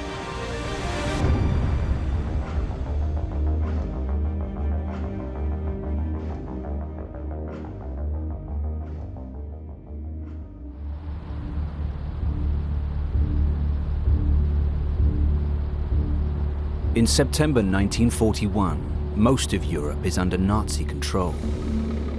As the war raged across the continent, Werner Heisenberg, lead figure in the German atomic research program, traveled to occupied Denmark. One of the events in Heisenberg's life during the war that's had a lot of people debating it for 80 years was the meeting in Copenhagen with Niels Bohr. Niels Bohr had won a Nobel Prize for physics, and he had mentored Heisenberg, and they'd become really close friends. They were the two most influential physicists in the world, a German working for the Nazis and a Dane of Jewish heritage. And it seems like something was said during that meeting which potentially had wider repercussions on the whole outcome of the war. It's always been speculated, what did they talk about? Their post-war accounts of the meeting differ, leaving many to question Heisenberg's true motive. According to Heisenberg's own account, they take a walk in the park, away from any prying ears. And what he cryptically tries to tell Bohr is that Germany is working on a nuclear weapon. Now, this is a real risk. This is high treason. Had this been found out, he could have been killed. Years later, Heisenberg claimed he was trying to enlist Bohr to aid in his own efforts to prevent the creation of nuclear weapons. But this was not what Niels Bohr recalled. He claimed the meeting took place in his office, and the intent behind it was radically different. Bohr's response was, I don't remember any of that. What I remember is you came and said, Germany is going to win the war. We needed to cooperate with the German authorities in Copenhagen. Whatever the truth of the matter, this meeting likely played a part in accelerating the USA's nuclear weapons program, the Manhattan Project. In 1943, Niels Bohr flees Denmark, ends up in the US. There, he tells his colleagues, the Germans are working on an atomic bomb, Heisenberg is working on it, and Bohr tells them the message he thought he got from Heisenberg, that Germany will win the war with nuclear weapons. In light of a groundbreaking discovery made in 1938 in Nazi Germany, this would have been no idle threat. This is nuclear fission. A nucleus of uranium-235 or plutonium absorbs a neutron. It then distorts like a liquid drop. Eventually, it splits into 2 or 3 additional neutrons. These are new elements and a great deal of energy. So one fission can become 2, 4, 16, 256. Now, if you slow this process down, you can produce heat and electricity. But if you don't slow it down and you have enough of a critical mass, this is the heart of an atomic bomb. News of this discovery spread like wildfire across the international scientific community. This was a groundbreaking discovery because when it became known, many physicists understood that this immense source of energy could be used as a weapon because the destruction they reckoned would be absolutely colossal. After the discovery of nuclear fission, isolated scientists wrote to German officials saying there's a potential for a new weapon here. The same was happening in America. Albert Einstein, who had fled Nazi Germany, wrote to President Roosevelt to warn him about the potential of a nuclear bomb. By the summer of 1939, in Germany, all research reports were classified. Army officials started recruiting the top scientists to work on military applications of nuclear fission. At this point, Werner Heisenberg became a crucial player in the Nazi war effort. He was a genius. He was a German scientist living at the top of his game in Nazi Germany. He was well respected. He was constantly being invited to conferences. He was publishing papers. He was really immersed in the world of physics, and eventually politics kind of pulled him out of that. Born in 1901 into a family of academics, Werner Heisenberg's potential was clear to see from a young age. Heisenberg excelled in science and maths and even music from the word go as a child. And what he does is to constantly compete against his brother, who's only a year older than him. There is one part which is also kind of a constant in Heisenberg's life, this being competitive. So he's often trying to be the best. At the age of 26, whilst at Göttingen University, he revolutionized the world of physics with his principle of uncertainty. He later received the Nobel Prize. Heisenberg's life during the 1920s must have been incredibly intellectually stimulating.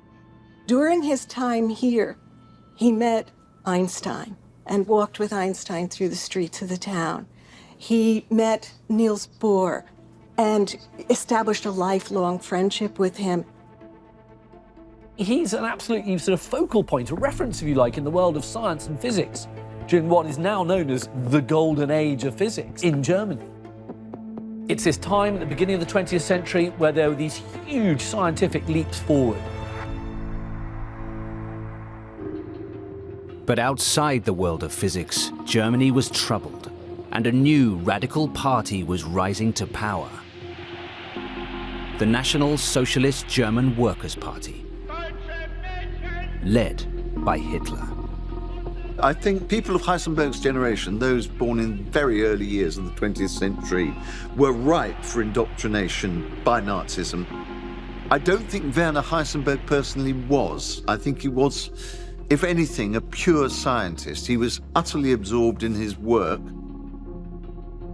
Heisenberg was apolitical. He was not concerned with politics. He did not pay much attention to the Nazis until they came into power and started doing extreme things. Almost immediately, Hitler began introducing laws targeting Jews, and Heisenberg saw the devastation this wrought on the physics community. In total, 20% to 25% of the academic staff was dismissed. Most of them in the first period, 1933.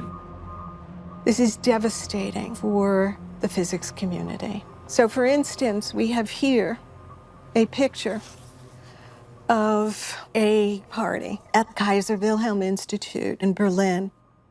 And I look at this picture and I know that it's a moment of happiness for everyone. We have the most well-known physicists in the world here. But this picture, the happiness that's in it, is from a historical perspective clouded. And one of the black clouds is this law of 1933. Most of the individuals in this image will have to leave Germany because they're Jewish. Indeed, all but 4 people in this image here are Jewish. What had been an incredible momentum in atomic physics is halted almost by the immigration of these physicists to other parts of the world.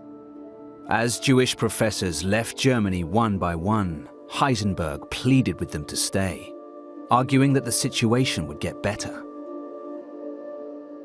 Now, we now know that this was a very naive reaction, but it shows that Heisenberg was deeply affected by it, personally affected by it, but also that he really didn't believe that Jews would have to leave Germany forever. He thought this was just a wave of unpleasantness that would settle down. But as things progressed for the worse, the German scientific community began to spread across the world. And those who were once friends would soon be working for enemy states. The beneficiaries of that were countries like France, England, the United States. This decimated the physics community. And Heisenberg sees that happening. Heisenberg was powerless. And it wasn't long before he too became a target of Nazi ideological oppression.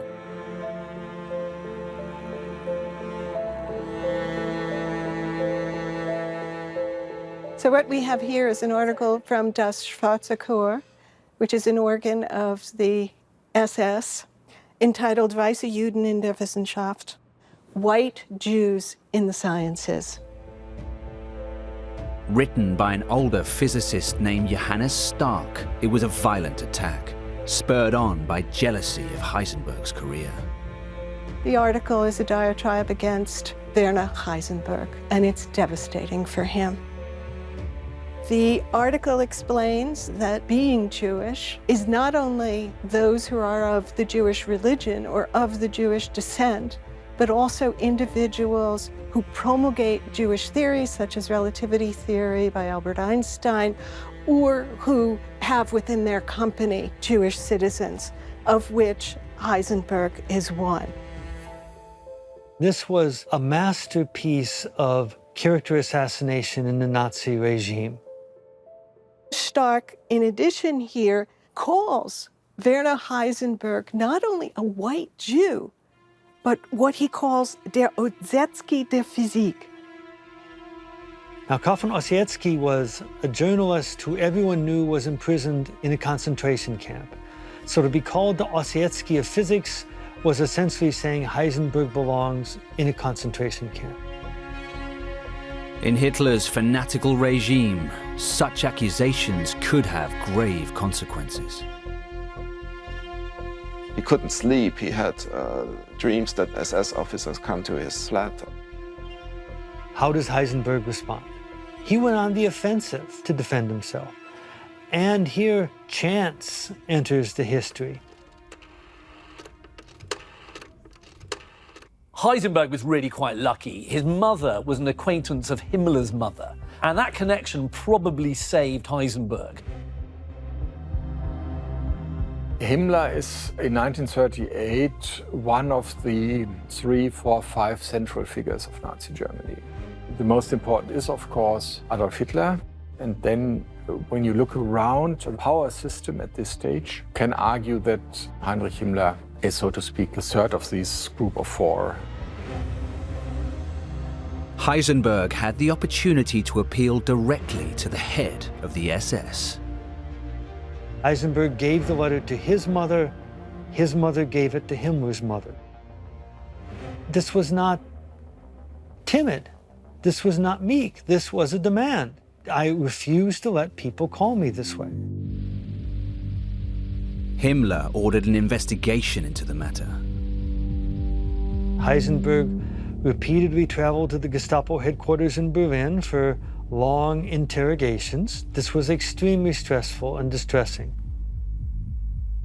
His prestige meant he had the opportunity to flee abroad. Yet despite the attacks against him, he chose to stay and side with the Nazis. So why on earth is he not taking the opportunity to leave? Heisenberg was constantly compromising his own position in the Reich in order to remain in Germany. He loved Germany. He did not want to leave. Eventually, after a year-long investigation, Himmler cleared Heisenberg of the allegations. The SS leader had spotted Heisenberg's potential. With the war on the horizon, Germany could not lose its top physicist. Himmler uses this phrase, which in German says, literally, we can't afford to kill this man. He wants to work with us. We need him.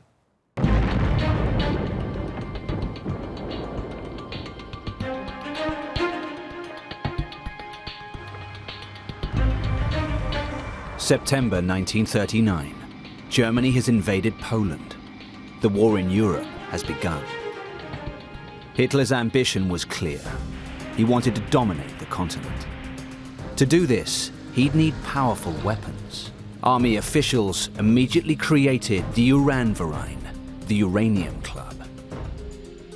The Uranverein, or Uranium Club, was the beginning of Germany's nuclear program. Physicists assembled in order to begin the work of seeing whether fission could work for a nuclear bomb. Heisenberg was quickly recruited to take on a leading role in Germany's nuclear research. Essentially, he goes from being this kind of pariah to being the most important man in German science. Heisenberg's invitation to work on the nuclear project was for him a way to ensure the relevance of nuclear physics to the Reich. So far as I can see, there was very little introspection of creating weapons for the Reich. Heisenberg's first contribution to the uranium project was he works out the possibilities of controlling chain reactions in what he called a uranium machine, what today we'd call a nuclear reactor. But to build Heisenberg's working reactor, they needed a substance vital to the process: heavy water. And there was only one place it could be sourced.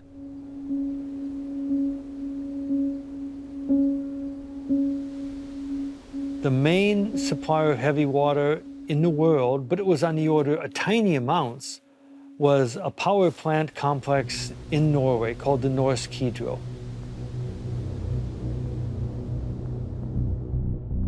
The German was not interested in the power plant itself, but they were interested in these cells. This is the high concentration cells, which was used in the last steps of the heavy water production. Discovered a few years earlier, heavy water is found in normal water, but only in microscopic quantities. And the process of extracting it is extremely difficult.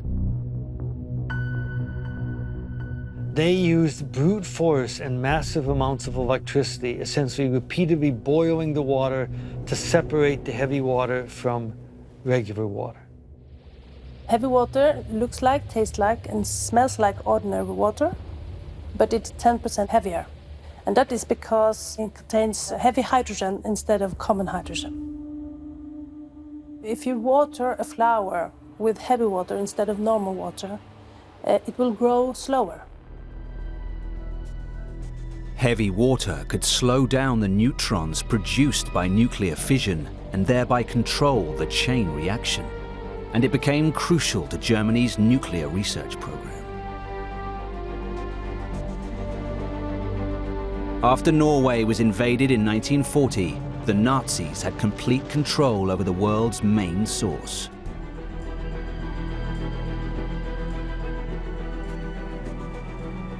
The fact that the Germans are interested in heavy water, which has no other obvious military application, it very much frightened Allied officials and Allied scientists. It's essentially saying, we are working on an atomic bomb. In time, the Allies would have to react. So Vermork becomes this center of intrigue and this center of, okay, we don't know exactly what's going on in there, but whatever is going on, we need to destroy it.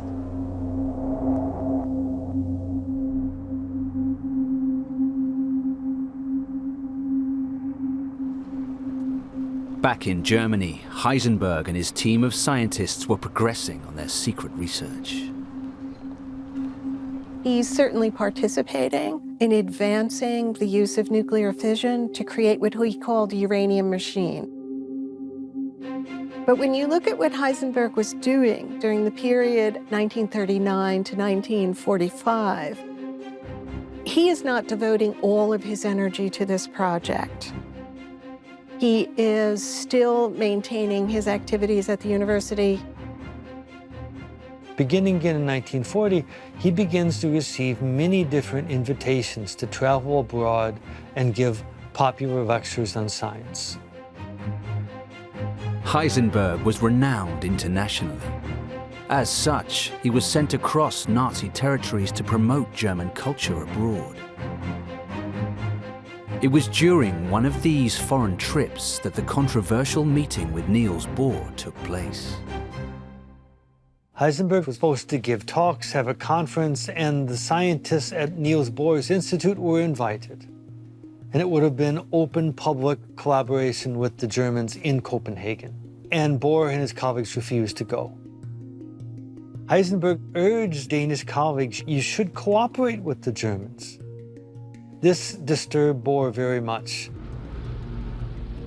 Denmark was under occupation, but Heisenberg couldn't recognize the position that left him in. Whatever his feelings on the matter, He appeared as the scientific face of the regime, and this brought the attention of the Allies. These foreign lecturers were ambivalent because outside of Germany, everyone perceived him as a representative of Nazism. This was inevitable. He may have made a distinction in his own mind, I'm representing Germany, not Nazism. But his colleagues in occupied countries could not see that distinction. Heisenberg invariably said things that disturbed them. He invariably repeated the propaganda line of the German government. He defended the German war effort and he said Germany should win the war. But he never indulged in anti-Semitism, and that's striking because it was so easy to opportunistically use this language for one's benefit in the Third Reich. But in the end, Heisenberg got on well with leading Nazis because he was willing to work with them on things they considered important. His complex relationship with the state was difficult to understand for his foreign colleagues. But within the context of the war, Niels Bohr was convinced Heisenberg was committed to the Nazi effort. And it was a worrying state of affairs for the Allies. Fear of a German atomic bomb was mounting. By 1943, the United States believed that Germany was making some progress on atomic science and perhaps building their own bomb. Determined to beat the Germans to it, the US government created the top-secret Manhattan Project. The race had begun.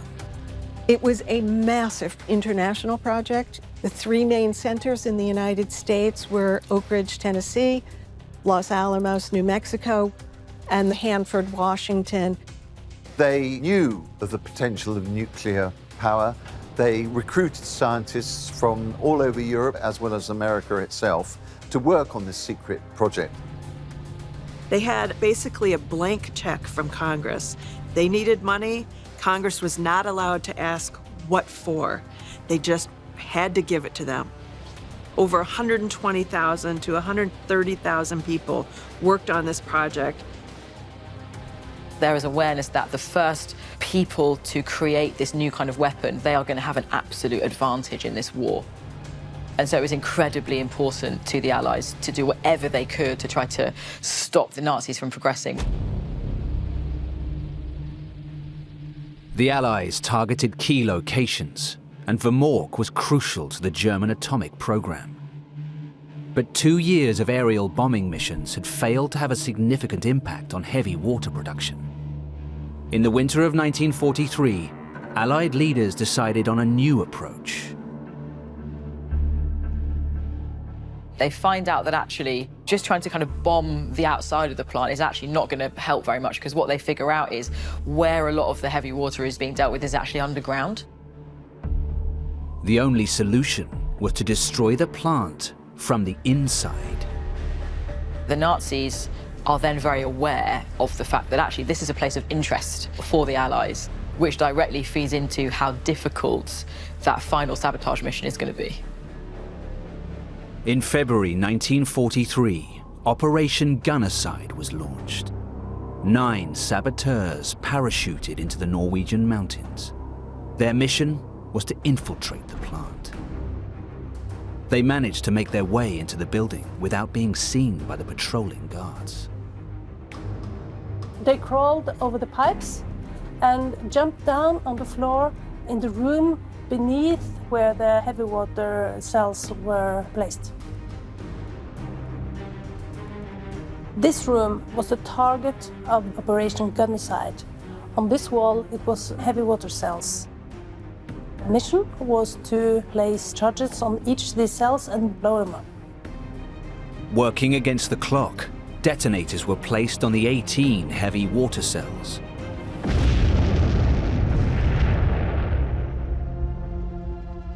By the time the Nazi guards rushed to the site of the explosion, the saboteurs were gone, and the heavy water cells had been destroyed.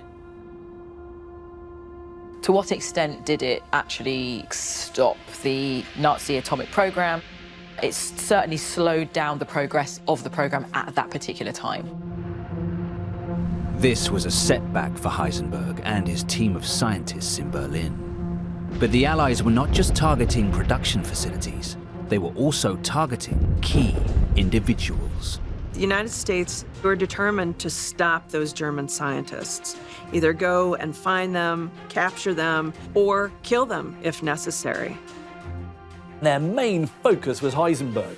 Now, according to some accounts, they got some intelligence. Heisenberg was giving a lecture in Zurich. So what they did is that they sent a spy, someone who could speak German. The name of the spy was Moe Berg, a former baseball star with a knack for languages and an interest in physics. On the 18th of December, 1944, Berg actually goes to that lecture, and in his pocket, he's got a pistol. And he had very specific orders. If there was an indication that the Nazis were close to building a nuclear weapon, he was to shoot Heisenberg. Heisenberg doesn't say anything about a bomb, doesn't say anything about building a weapon. Moe Berg then gets himself invited to a dinner party where he gets to sit and listen and ask more questions. He did such a good job of playing his role that Heisenberg actually thought he was an SS spy, checking to make sure he wasn't telling any state secrets. Heisenberg was unaware he'd had a lucky escape. And for now, the Allies remained in the dark about the progress of the German nuclear program. In early 1945, the end was near for Nazi Germany. From the west, despite some harrowing battles and the harsh winter conditions, the Allies progressed further into Germany. From the east, the Soviets were closing in on Hitler and his army. But as the Allies gained territory, the focus was shifting. This understanding that there's going to be tension or conflict between the United States and the Soviet Union really intensifies the need to control German technology. So all of a sudden you have a race to see who can acquire the most territory and who can save the most scientists for their own side. As part of the Manhattan Project, a scientific intelligence gathering mission called the Alsos mission was created and followed immediately behind the advancing Allied armies. Their task: search for evidence of a German atomic bomb project and, if necessary, neutralize it. After making their way across Europe, the Alsos mission progressed into Germany, capturing scientists and nuclear material along the way. But they were after a bigger prize. The Alsos mission considered Werner Heisenberg prisoner number one. He absolutely had to be gotten in order to find out what the Germans had done, how far they had worked on their atomic bomb project. He had to move from place to place. The scientists in Germany were not secure in the work that they did. They had bombing, they had invasions, the actual war was in their space. Secret reports located him near a place called Haigerloch. Haigerloch is a small town in southern Germany. It's in a valley with a river running through it, and it's got cliffs all around it, so it's very secure and very hard to get into. Die Alsos-Leute sind dann von Horb hier über die Anhöhe nach Haigerloch eingefahren. Also das Alsos-Team, es waren vielleicht 30 oder 40 Personen. Es war ein sehr kleines Team mit Lastwagen und mit Jeeps. Keine Panzer, keine großen Waffen. In a hidden beer cellar carved into the side of a cliff, they found what they were after: a secret nuclear laboratory. Die Forschungen begannen hier erst zu Beginn des Jahres 1945. Es wurde hier an einem Kernreaktor gearbeitet. Ziel war es, nachzuweisen, dass eine Kettenreaktion in einem Kernreaktor möglich ist. Sie haben hier mit insgesamt über 600 Uranwürfel gearbeitet. Die Uranwürfel wurden in den inneren Zylinderbereich eingelassen. Dann wurde als Moderator schweres Wasser eingefüllt und dadurch sollte eine Kettenreaktion in Gang kommen. When the Alsos mission arrived, it appeared as if the lab had been raided.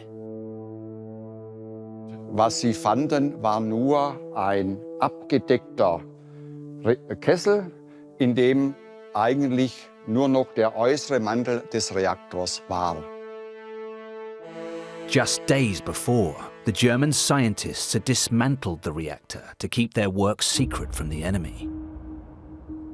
The Americans could not risk leaving empty-handed. They searched the area to identify and round up the remaining scientists who cooperated.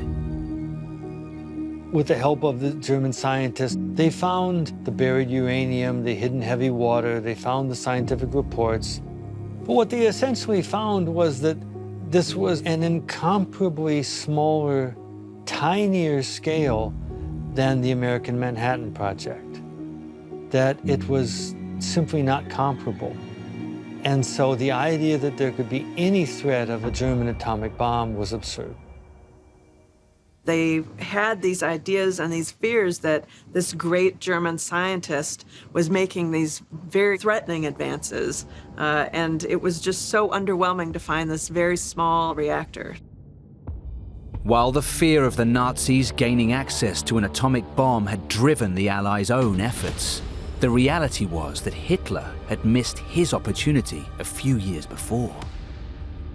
If you want to compare the German and the American atomic bomb projects, the turning point is summer, fall of 1942. Late spring 1942, you could make the case that the two sides are pretty comparable. But Hitler's failed military operations in the East had weakened Germany. The change in fortunes of the war had a profound immediate effect on the uranium project. Army Ordnance asked the scientists, when can we expect these weapons? The scientists responded, nuclear weapons are feasible. It's unlikely that it can be done during the war. As a result, funding for the project was capped. And despite the fears of the Allies, it never went further than a theoretical program. Very many leading Nazis all spoke about these fantastic new weapons that would turn the tide, win the war for Germany. The irony is that about the only wonder weapon that Hitler didn't talk about and didn't really pay any attention to was the atomic bomb. If Heisenberg had said to Hitler, "Mein Führer, I have got the power to unleash the forces of nature in a nuclear blast. With this weapon, we can win the war." If he had been that sort of man, then the war might have had a completely different outcome. But he wasn't, fortunately.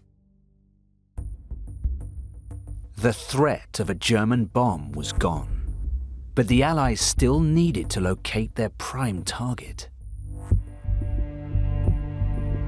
Heisenberg, in quite dramatic fashion, in the last days of the war, rides on his bicycle across war-torn southern Bavaria to be with his family. He manages to reach his family, and he's only there a day or two, and suddenly American soldiers burst into his house. At the same time, there are SS men outside his house, and there's a firefight. Eventually, the Americans dispersed the German soldiers and got their hands on Heisenberg. He had to be arrested because they were afraid that the Russians would get him. Heisenberg and 9 other scientists were brought to England and imprisoned in a safe house called Farm Hall. They had 3 square meals a day. They were allowed to play chess. The conditions at Farm Hall were pretty cushy in comparison to prison camp. For months, the captives were unaware that the house was bugged. All of their conversations were recorded in the hope of uncovering more secrets about the Nazi nuclear project. The United States was keen to learn where the Germans were at because this was the American motivation for building the bombs in the first place. Hiroshima, after the atomic bomb blast that virtually erased this city of 340,000 people from the earth. The Allies were also intrigued to see the scientists' response to the news of the Hiroshima bombing. Their reaction was unexpected. They were shocked. In fact, they were awed at the production of a bomb. Perhaps the Germans suddenly realized something they hadn't before. They had been in a race against the Americans to build a nuclear weapon, and they had lost. I think if you study Heisenberg, if you read about him, and you read about what other scientists said about him, he was very smart, he was very competitive too, and I think a bit arrogant is how he comes across. Heisenberg and the other scientists at Farm Hall were now faced with a dilemma. They had worked on a weapon of mass destruction for the perpetrators of the Holocaust, and they needed to protect their reputations, both at home and abroad. That's not a particularly comfortable situation to be in. So how do you handle this issue? You can't just say, we sabotaged the work. That would be betraying Germany. As a patriot, Heisenberg was unwilling to be seen as a traitor, which created another dilemma. You can't just say, well, we couldn't figure it out. That makes you look incompetent. So by looking at the future like that, they begin to construct a narrative, a moral narrative, an outrageous one in most people's view. You begin with an accurate statement. It was not possible for Germany to make nuclear weapons during the war. You then bring in the legend of Copenhagen and say that we traveled to Denmark in order to enlist the help of Niels Bohr so that we could forestall the creation of all nuclear weapons. We wanted to save the world from nuclear weapons, not just stop the German ones. That's malarkey. That's complete malarkey. I mean, they're trying to save their post-war lives. For me, what's really interesting with Heisenberg is that he's always forced to find a way through a complicated situation. And he was very successful in not being too clear and too open.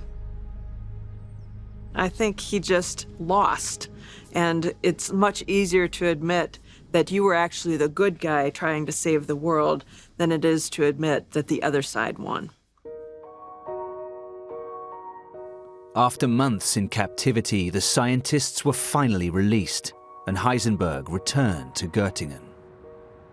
He and his colleagues author what is known as the Göttingen Manifesto.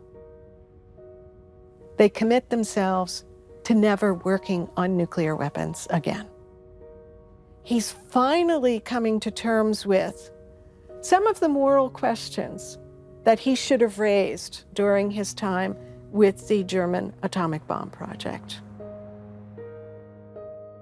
Perhaps Heisenberg was aware that he had helped to set the wheels in motion. The race to build the atomic bomb absolutely shaped the history of the world after this war. The atom bomb actually was the beginning of a race to develop deadlier and deadlier and deadlier weapons. Against the dark background of the atomic bomb, the United States does not wish merely to present strength. To this day, the United States of America is the only country to have used nuclear weapons in war. But the latent threat has been ongoing for decades across the world. The nuclear legacy of the Second World War is a war where we're in possession of the means of the destruction of humanity. We still have 14,000 nuclear weapons on the face of the earth, most of them in the hands of the United States and Russia. Remember, the 5 permanent members of the Security Council of the UN are the original 5 possessors of nuclear weapons. They have a privileged position within the United Nations. Germany never developed atomic weapons. Although they hadn't built a working nuclear reactor in time for the war, Heisenberg and his colleagues had actively participated in driving the world into the nuclear era. Without the German uranium project, there's no American atomic bomb, there's no nuclear arms race right after 1945. The world would have been a very different place.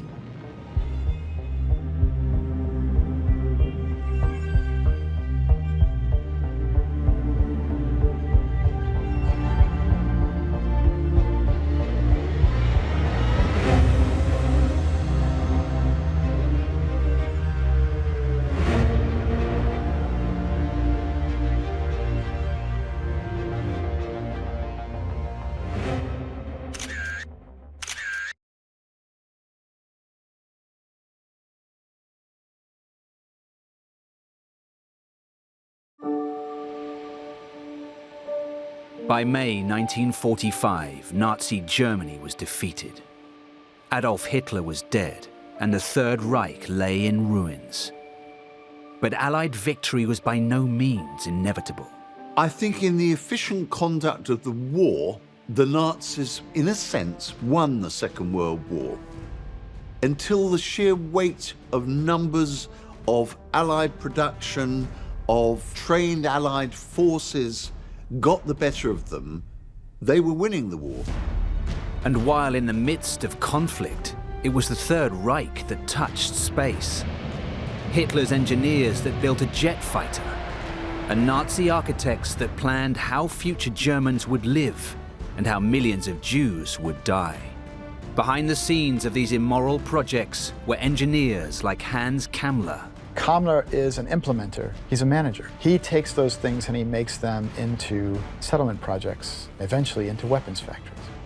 As SS Chief of Construction, Kammler didn't invent or build, but his cold management turned Hitler's dreams into reality. The capacity for industrial production, the capacity for industrial killing, you couldn't do that without engineers like Kammler. And yet his life, career, and even ultimate fate are only just beginning to be revealed. Kammler rose without trace, and it's only in recent times that we've come to realize what a vital cog in the Nazi war machine Hans Kammler was. Engineers were the beating heart of the Third Reich, forging advanced weapons, feeding the Nazi war machine, and motivating the masses. They executed history's greatest horrors. And yet, for some, their true role would remain hidden for decades.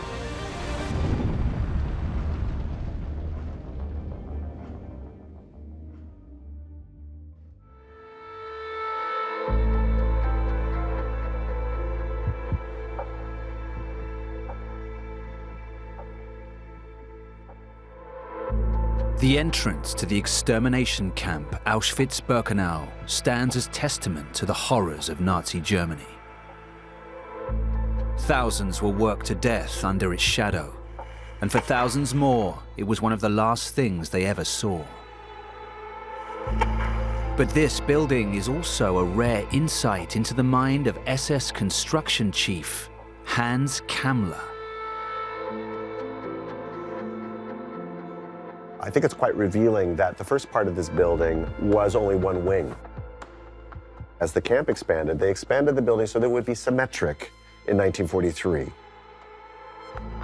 It didn't need to be symmetric. There was no reason to make it symmetric, but it was symmetric.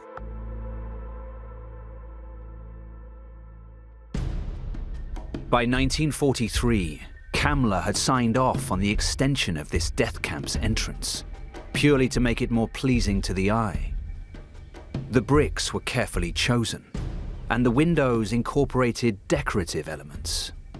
I think one thing to take away from Birkenau is that they lavish the kind of attention on this facility, to trivialize it, I suppose, that yuppies like to lavish on their kitchen and bath renovations, which to me makes it all the more terrifying what they thought they were doing there. The timing was significant. 1943 was the year Birkenau's first gas chamber began operating. This focus on design was not in spite of the camp's role, but because of it. This was part of the world that Hitler and Himmler and Kammler imagined. If it's part of your ambition, then this is not a contradiction at all. And it's something that was difficult, that was dirty work, but it was work that was going to have a positive impact on your world and on your life. Kammler was a cruel product of his time, of a world that turned husbands and fathers into ruthless engineers, who not only enabled the killing of millions of Jews, but saw it as an almost religious duty.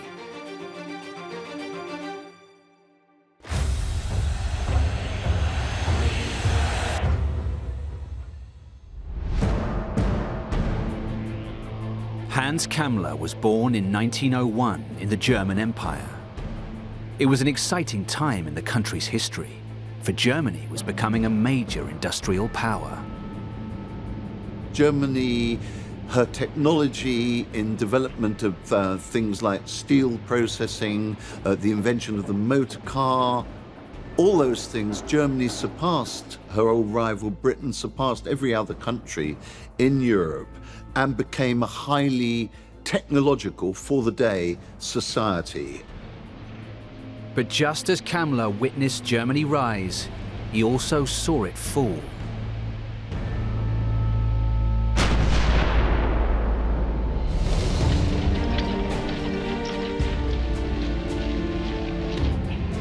Germany entered the First World War a great industrial power. But after 4 years of brutal attrition, the sheer resources of the British and French empires combined with the United States proved overwhelming.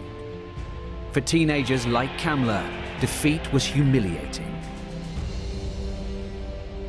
Kammler was one of that generation, born in the very, very first years of the 20th century, just a little bit young to have fought in the First World War, but ashamed by Germany's defeat and determined to restore, as they saw it, German greatness. So they were possessed of a certain spirit of revenge. The German Empire collapsed and the Weimar Republic took its place. But with this new democracy's armed forces ruthlessly curtailed by the Treaty of Versailles, its focus lay on domestic priorities. One of the new constitution's key promises was to give every German their own healthy home. And so, in 1919, with Germany on the cusp of a building boom, Kammler started studying engineering at university.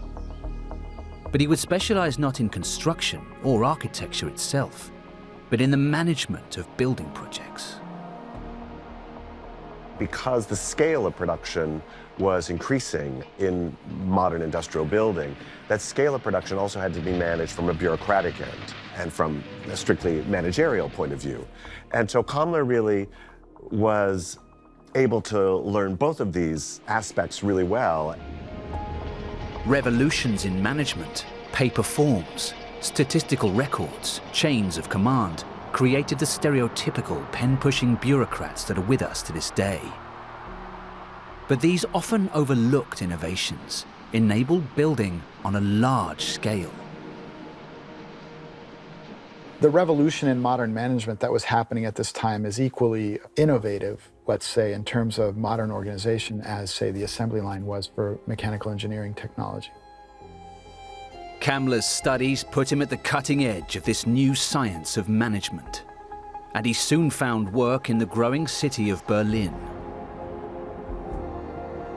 With loans from the United States, the city's engineers were constructing modernist, brightly lit apartments at scale, many of which still stand. He made sure that the supplies were there. He made sure that there was a labor contingent. In many ways, his work for Berlin was a really good training ground for the kind of job that he would ultimately do. But this golden age of construction was to be short-lived.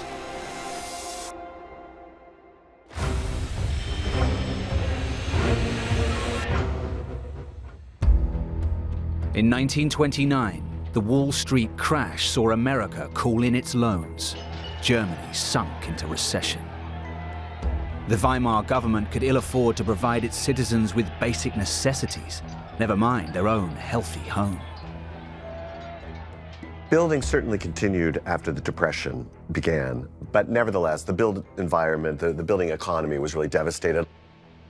So that kind of idealism of the 1920s really collapsed fairly quickly in that moment.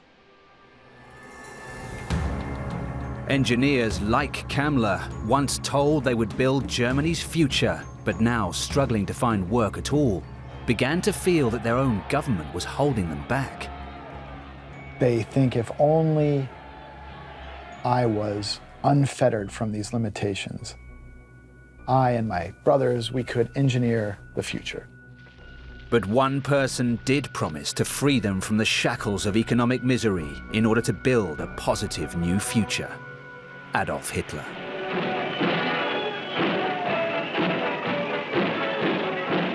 Unser deutsches Volk, unser Vaterland, die Bewegung, die beides einmal retten muss.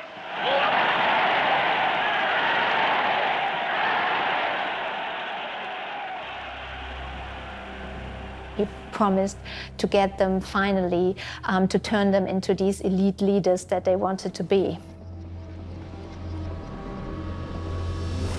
In 1932, Kammler joined Hitler's Nazi Party. They wanted to dream at the scale of the built environment that Hitler was asking them to dream. In July that same year, its growing popularity saw it become the largest party in the Reichstag. It represented a new, progressive, modern, contemporary way of doing things. In 1933, Adolf Hitler was appointed Chancellor.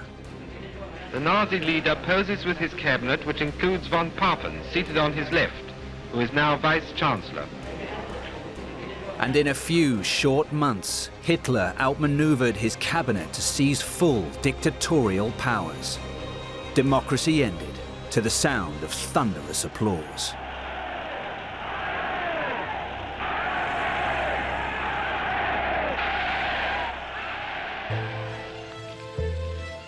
Hitler soon started delivering for his engineers as they were put to work forging his new Germany. A new road network, the Autobahn, was concreted onto the landscape, and a massive program of rearmament saw the building of new tanks, ships, and aircraft, as the Treaty of Versailles was torn to shreds. You have to understand, with a huge military expansion, there was all sorts of construction, everything from barracks to roads to rail lines, things of that nature. This new government soon found use for Kammler's skills. He advised on the construction of a housing estate, only this time it was built on Nazi doctrine.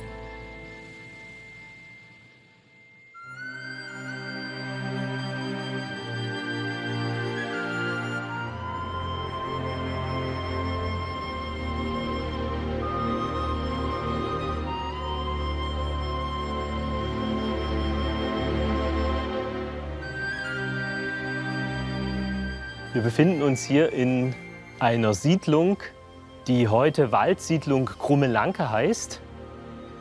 Diese Siedlung so zu gestalten, als wäre sie schon immer da gewesen, als wäre sie hier in dieser Waldlandschaft im Südwesten Berlins.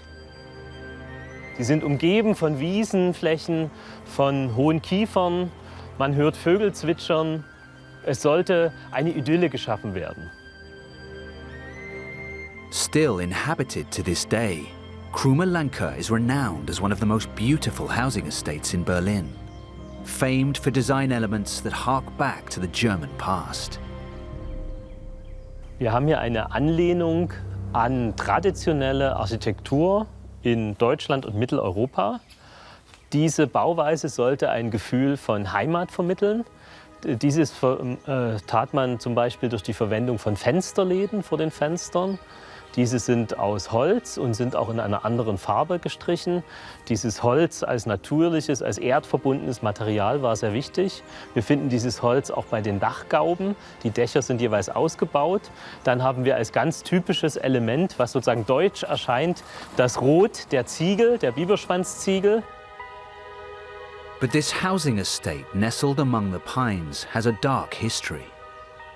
It was built for an organization of which Kammler was a member, the SS. The SS starts really small. In 1929, it's only 280 men protecting Nazi speakers at their rallies. But then, of course, Himmler takes over and he turns it into a big enterprise, and the SS then runs concentration camps and becomes, during the war, Waffen-SS as well, so a combat unit, and they become all powerful. As head of the SS, Heinrich Himmler had even greater ambitions for his organization. He wanted it to control the very way in which future Germans would live, based on the principles of blood and soil.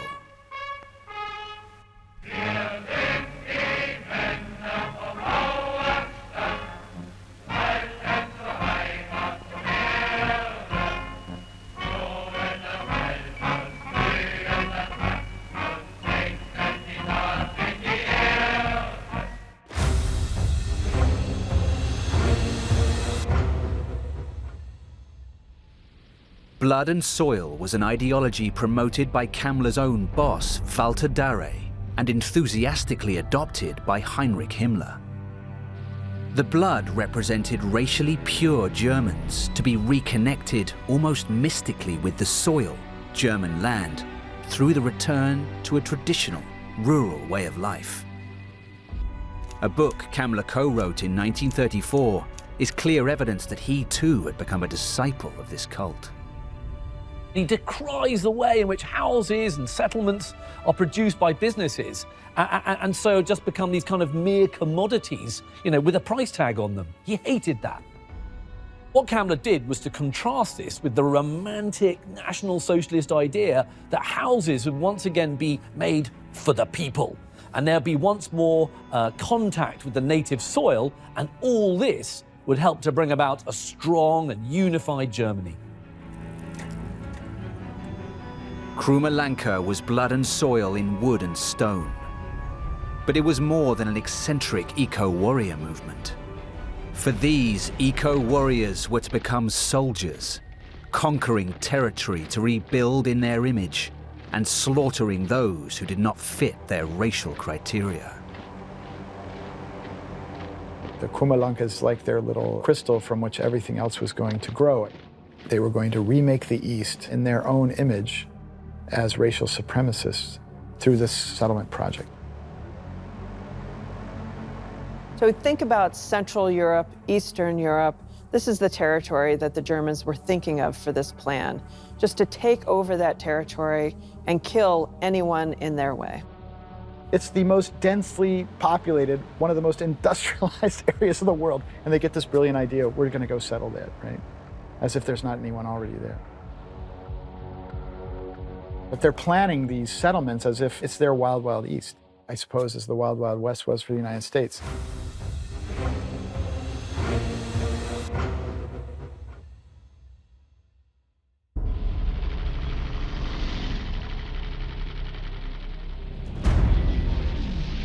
On the 1st of September 1939, the German War of Conquest began with the invasion of Poland.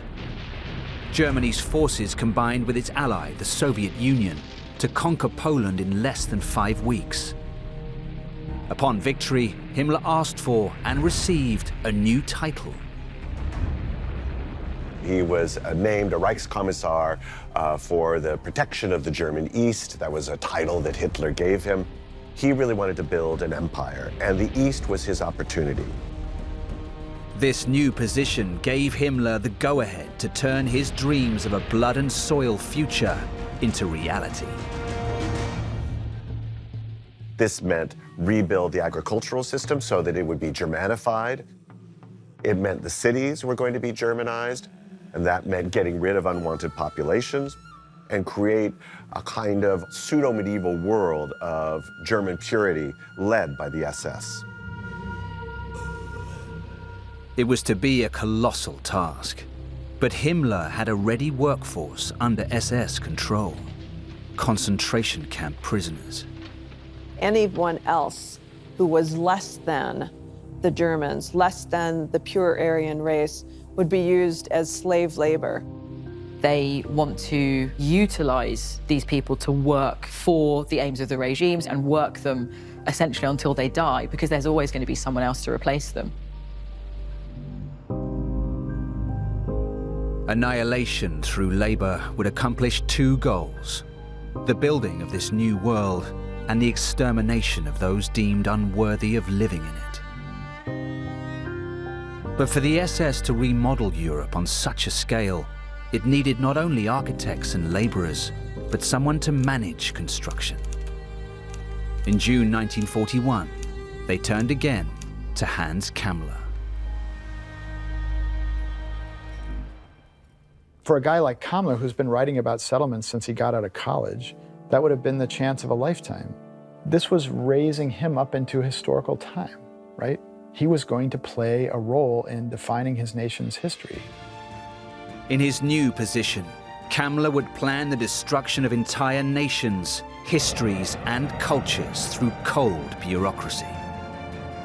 He would reduce human beings to mere numbers on a balance sheet and manage the building of the camps that enslaved and murdered millions, all to prepare for the day when ultimate victory gave birth to a new Nazi Europe. Key to turning the sprawling, inefficient SS into a building machine was the paperwork. The bureaucratization of work was not only about organizing the distribution of materials and labor, but it was actually at the level of the forms themselves, the paperwork. And that paperwork was really, really important. Kammler introduced forms that broke construction projects down into individual tasks, complex designs into standardized components, and human beings into slave work units. You could have a form that you filled out that asked you what kind of labor you needed, how many people you needed, the hours you needed, what are the building materials, what are the specs on the building materials. Everything had to be recorded, everything had to be put down.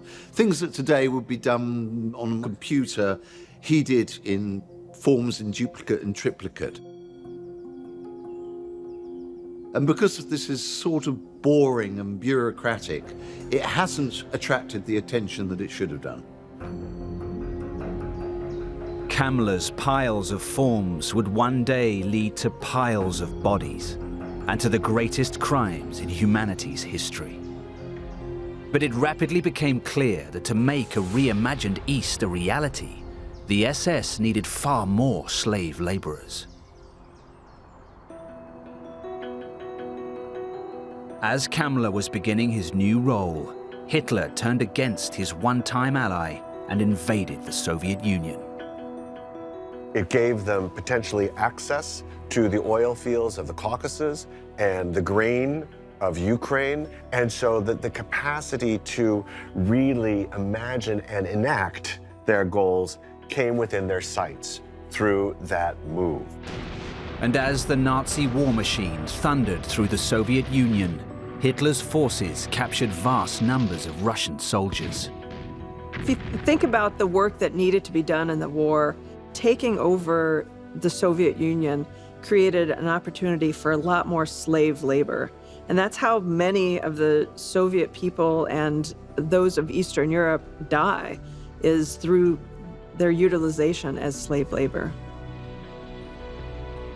Himmler made a deal with the German army to transfer 350,000 prisoners of war to the SS. Kammler's new task was to find a way of housing them.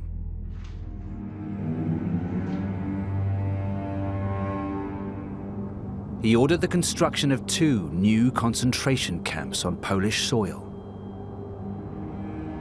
One was Majdanek.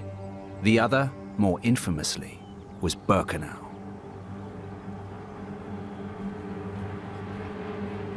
That was Hans Kammler who informed the administration of Auschwitz, the headquarters of the concentration camp, about the new plan of setting up a large POW camp for Soviets, prisoners of war. Kammler was here, and he discussed the issue of the precise location for the new camp.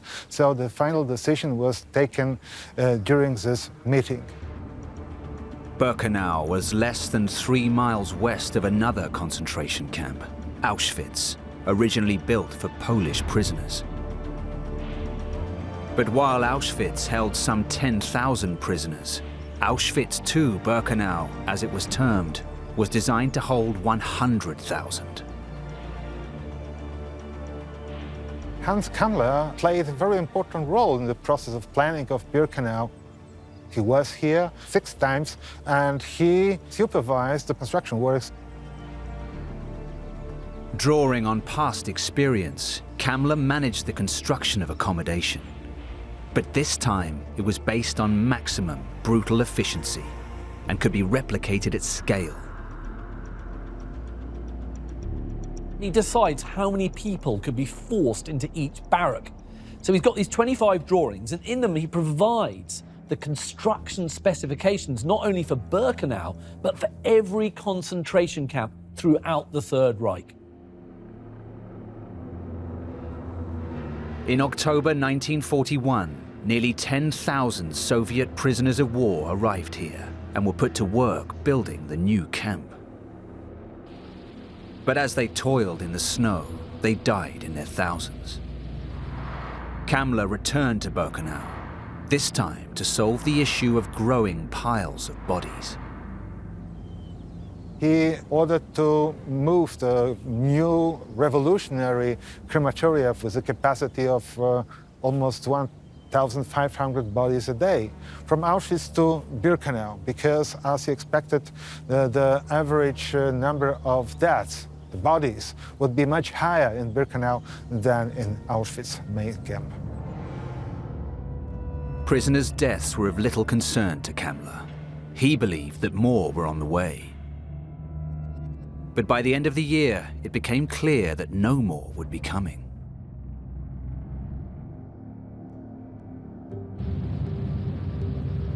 Hitler had underestimated the Soviet Union, and with the Russians counterattacking, more and more German men were called up to the front lines. Soviet prisoners were assigned to take their place in the Reich's factories, and so Himmler would have to find a new population to fill his camps. He soon did.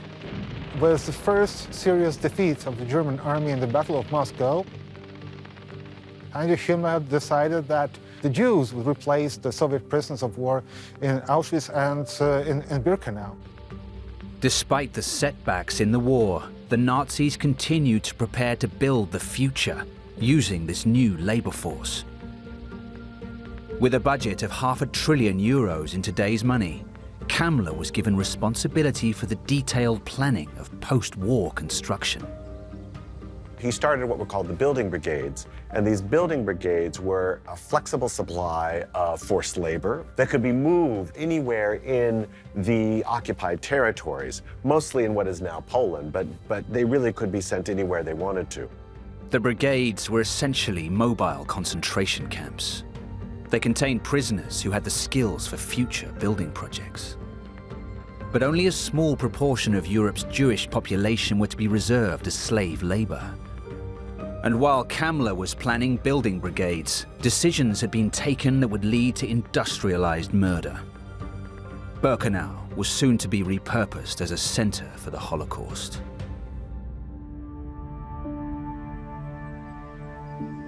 The role changed because it was originally a concentration and work camp. The primary purpose was productivity. But when it was decided to use the gas chambers as a primary method of execution, of extermination of the Jews, it turned into the death camp. Kammler's role also changed. He would no longer solely plan the Nazi future.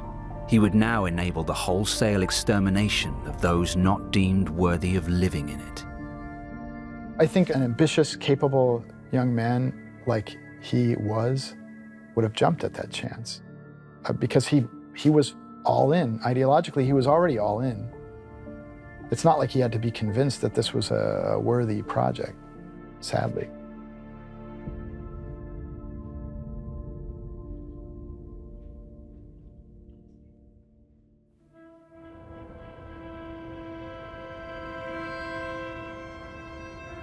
Kammler was back at Birkenau in July 1942.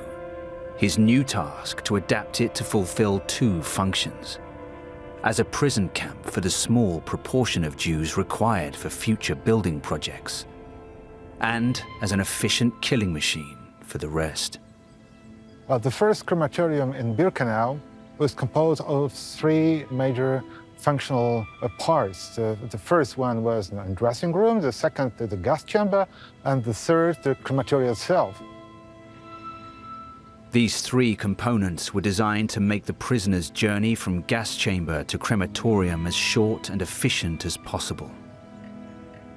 And their deaths would be accomplished with a mass-produced artificial pesticide, Zyklon B.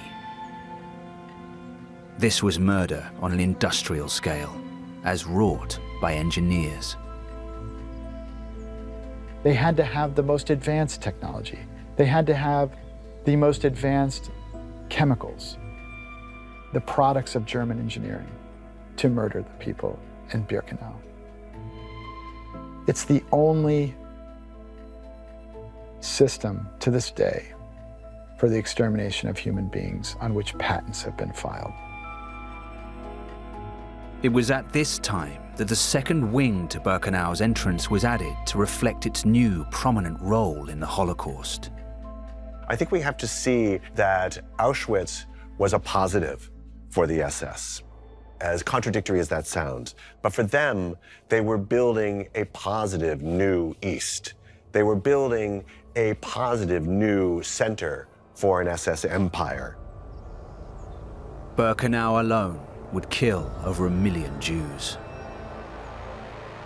But the tide of war was turning.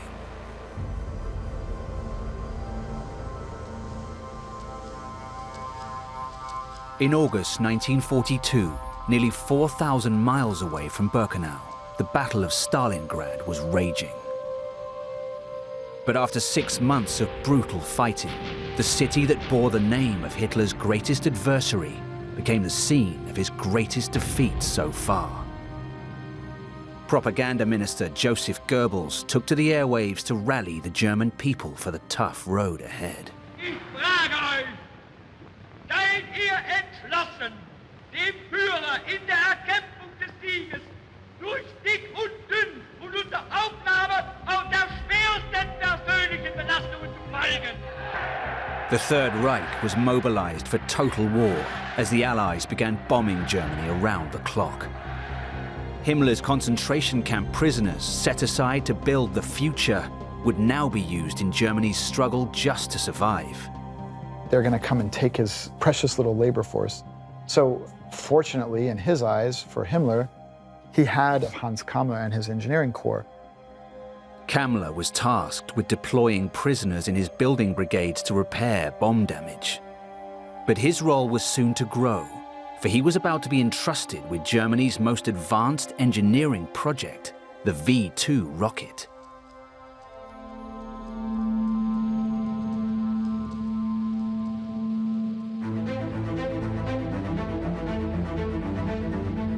The result of more than 8 years of development at Peenemünde in northern Germany, Hitler believed the V-2 was the miracle weapon that would change the course of war.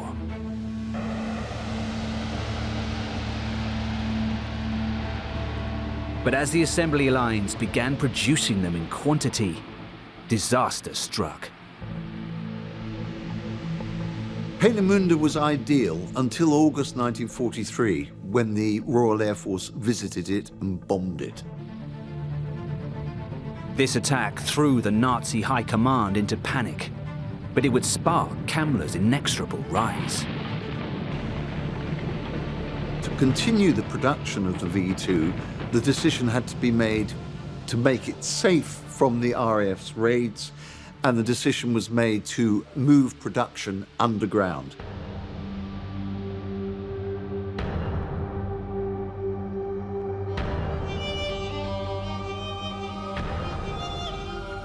The site for this new underground rocket factory was to be beneath the mountains near Nordhausen in central Germany. The move to be completed by New Year 1944. It was to be a monumental task.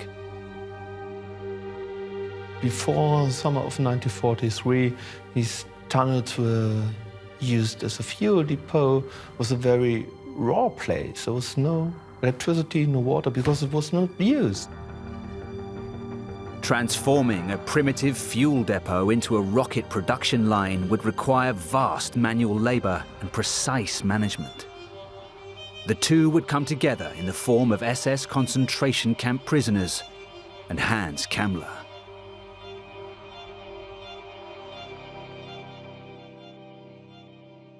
He chose what he learned at university. He was very obsessed with the idea of efficiency. And he analyzed the project as a whole using the principles of scientific management and divided the project into different parts. So there was the first part of transforming those tunnels into facilities for the production. And there were some parts of the system which had to have some more boring of new meters of tunnels, so it was more complicated.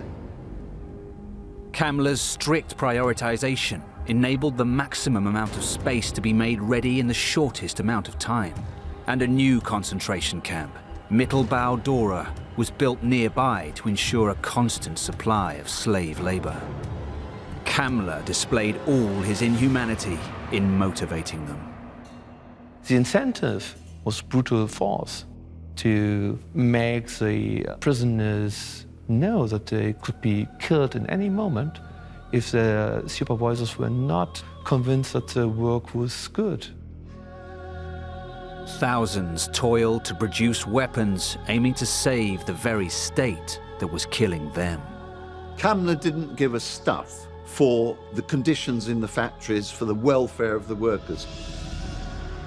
He said at one stage, "Don't worry about the victims of this process. I'll look after that. Just worry about the product."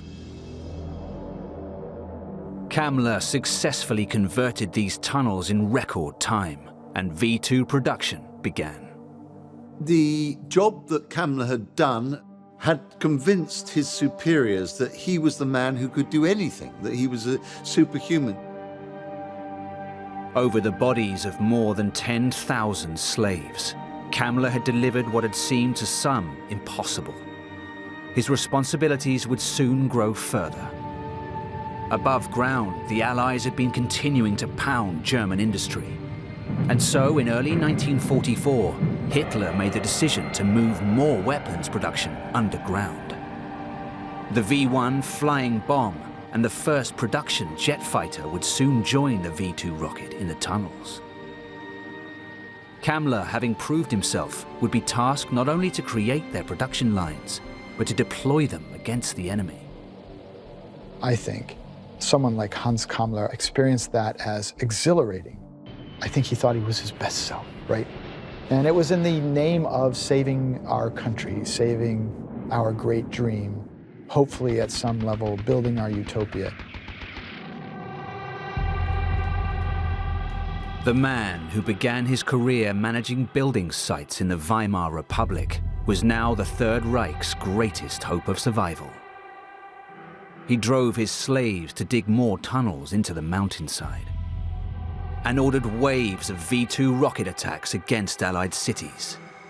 The Third Reich's jet fighter, the most advanced aircraft of the war, took to the skies even as the Allies were scything their way through Germany. Kammler fervently believed that the future he had longed for was still within his grasp. If we could just get enough of these planes, if we could just get enough of these rockets, maybe we can push them back and survive. He continues sending these telegrams to Himmler, predicting exponential growth in SS construction. Kammler has completely lost the plot. But salvation through miracle weapons proved a fantasy. By April 1945, bombs were landing on Nordhausen, and Kammler was forced to face reality. He would not, however, wait around to watch his underground factory fall into Allied hands. It was becoming clear that it was, if it hadn't been clear to even the dimmest intellect, that it was all up with Germany. So Kammler decides to go to possibly the most secure place from both the Red Army and the Western Allies who were moving into Germany itself, and that was Prague. But on the 8th of May 1945, Nazi Germany surrendered. Perhaps because he heard this news, the very next day, Kammler took his own life.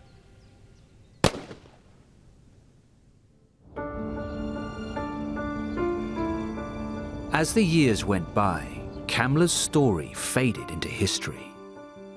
But more recently, evidence has come to light that suggests that his life did not end in 1945. One piece is a document written by an investigator at the Counterintelligence Corps, an American military intelligence agency that searched for Nazi criminals. Denn in diesem Untersuchungsbericht steht eindeutig, dass Hans Kammler den 9. Mai überlebt hat und dass er, so ist es hier auf der letzten Seite zu lesen, vom CIC, also vom amerikanischen Militärgeheimdienst, gefangen genommen worden ist. A further report lists him as a prisoner of the US Air Force. Hier finden wir SS-Obergruppenführer Kammler in der Mitte der Liste als einen der besonders prominenten Gefangenen. Es gibt noch weitere Dokumente, amerikanische Dokumente, in denen davon die Rede ist, dass Speer verhört werden soll und dass Kammler verhört werden soll. Das sind Dokumente, die stammen vom Herbst 1945. Das sind weitere Belege, meines Erachtens, dafür, dass Kammler überlebt hat. Rayner believes that the US sought Kammler's knowledge of underground facilities which they feared might fall into the hands of the Soviet Union. And so they spread false rumors of Kammler's death to throw them off the scent. Sie wollten unbedingt verhindern, dass die Russen erfahren, dass Kammler in der Hand der Amerikaner ist. Deshalb musste man verhindern, dass das Wissen von Kammler offengelegt wird. Further documents that may provide conclusive proof remain classified to this day.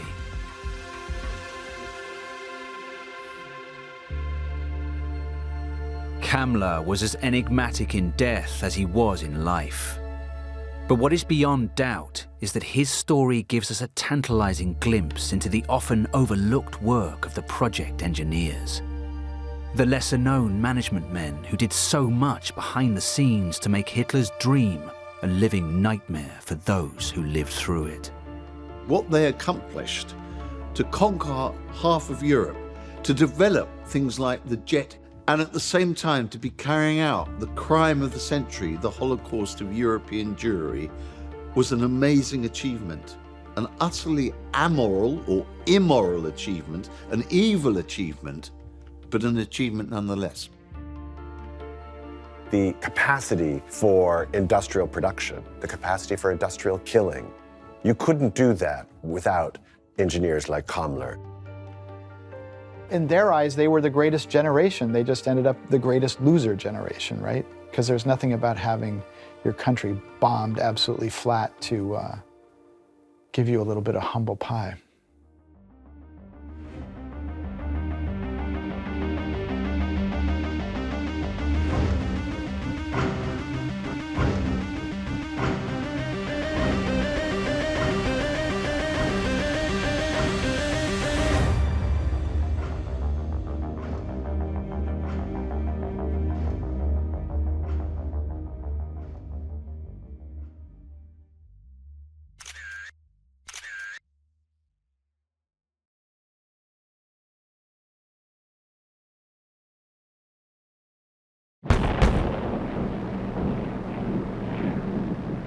The Second World War began when Adolf Hitler tried to redefine what it meant to be German. Hitler has this whole idea that everyone is going to have, in the new Germany, after the war is over, everyone's going to have a house and they're going to have a place to park their car.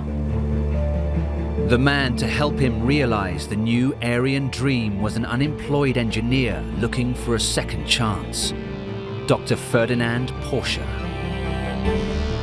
And as a teenager, you find the young Ferdinand fitting his family home with electric lighting. He certainly had something creative about him. For my mind, he was the most productive engineer in both world wars. Porsche's directive was to restore Germany's national pride and imagine the future of the victorious Third Reich. But to do it, he'd have to betray the man who'd believed in him when no one else would. What they have in common is this passion for cars, but Rosenberger was now an embarrassment to Porsche. The idea was that it would be a modern technological state with a happy army of Germans running things, with a cowed slave population of lesser races. That would have been the vision.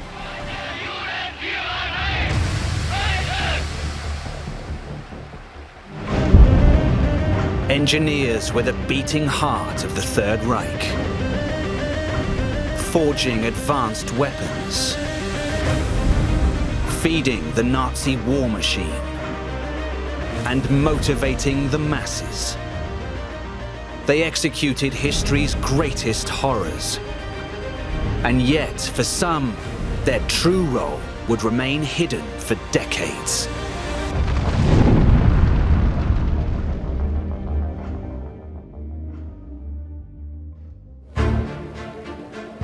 By 1930, Germany's social fabric was starting to fray. In the dole queues, white-collar workers joined blue, most producing nothing, doing nothing. These people have been through the First World War, they've been through the absolute humiliation of the Treaty of Versailles. 6 million people were unemployed as a result of the Wall Street crash.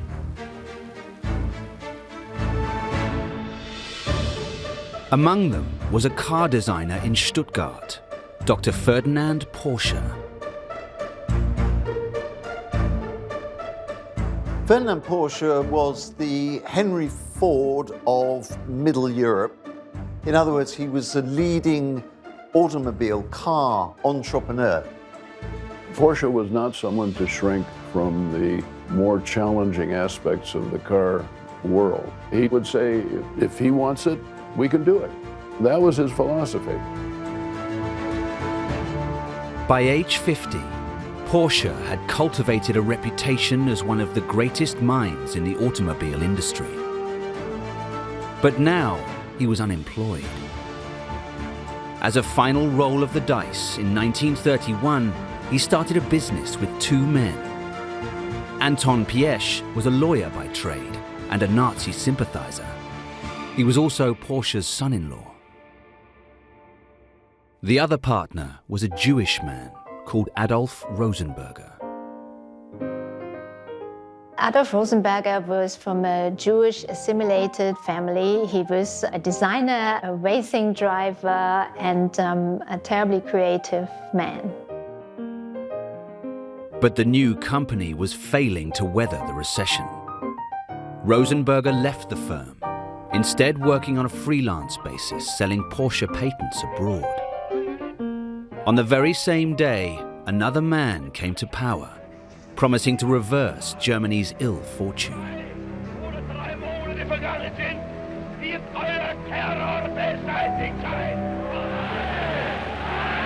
Hitler is talking about the fact that we're going to create a Volksgemeinschaft, a people's community. He's talking about Ein Volk, he's talking about one people, one nation.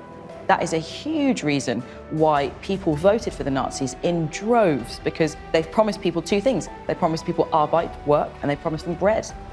The Nazi leader poses with his cabinet, which includes von Papen, seated on his left, This was the start of Adolf Hitler's crusade to reimagine what it meant to be a citizen of Germany. A job for every man. A home for every family. And national pride for every worthy German. He called it his glorious Third Reich.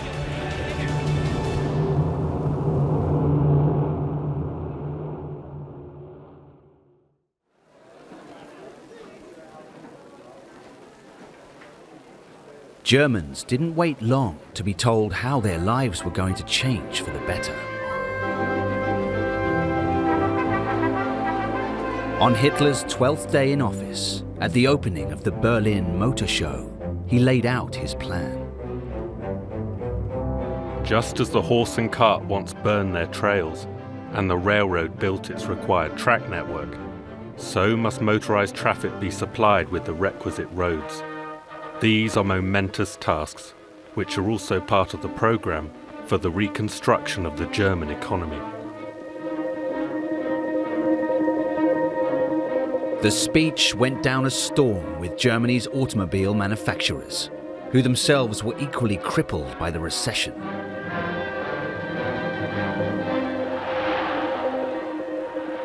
Porsche's listening to this and thinking, this is music to his ears. This is an opportunity to jumpstart that career and maybe get that recognition that he so desperately wants. Ferdinand Porsche wasted no time. Apparently undeterred by the party's fascism, he sent a telegram to Hitler.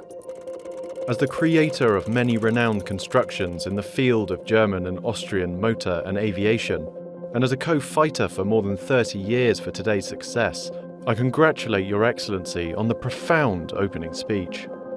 Porsche attached a copy of his resume and expressed hope that he would gain Hitler's attention. 3 months later, he was granted an audience. The meeting was to take place at the Reich Chancellery. It was Porsche's chance to kiss the ring of the new Chancellor. Hitler and Porsche had similarities in that they both came from a very similar part of the old Austro-Hungarian Empire. They spoke a similar dialect. Porsche knew that Hitler had given 500,000 Reichsmarks to Mercedes to build a new race car. Germany had lagged behind other nations on the circuit. Mercedes promised that they could reverse that fortune. But Porsche had a design of his own.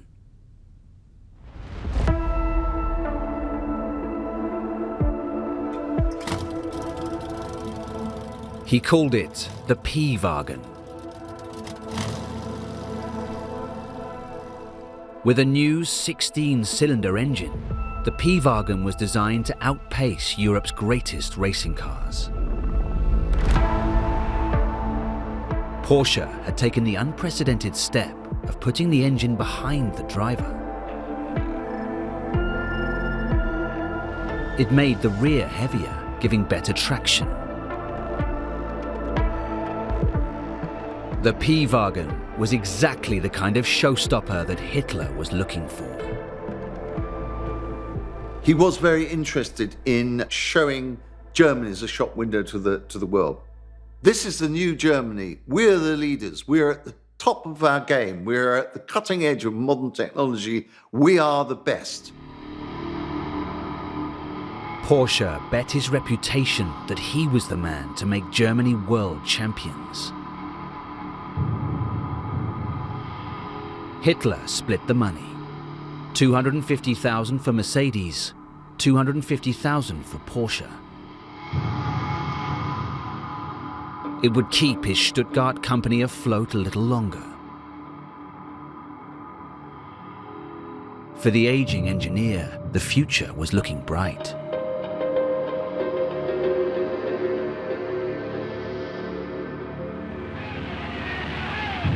Hitler's regeneration program was plunging the country further into debt. So the new Germany was presented to the people in shiny wrapping paper, with the commissioning of a new bureau in charge of raising national morale. KDF stood for strength through joy.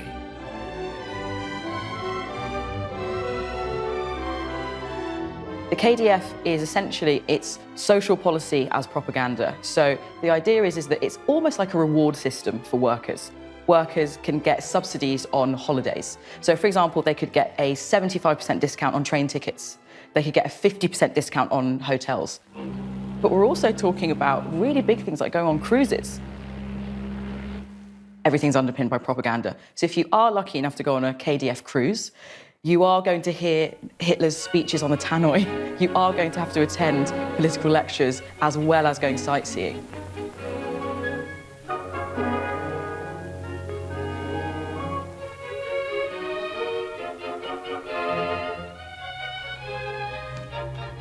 The KDF delivered a taste of a distinctly Aryan American dream. Hitler decreed that every man would have a job with purpose. His family would have a vacation hotspot to enjoy. And one day, they would have their own motor car to get them there. Dr. Porsche saw himself as the man to help realize Hitler's vision.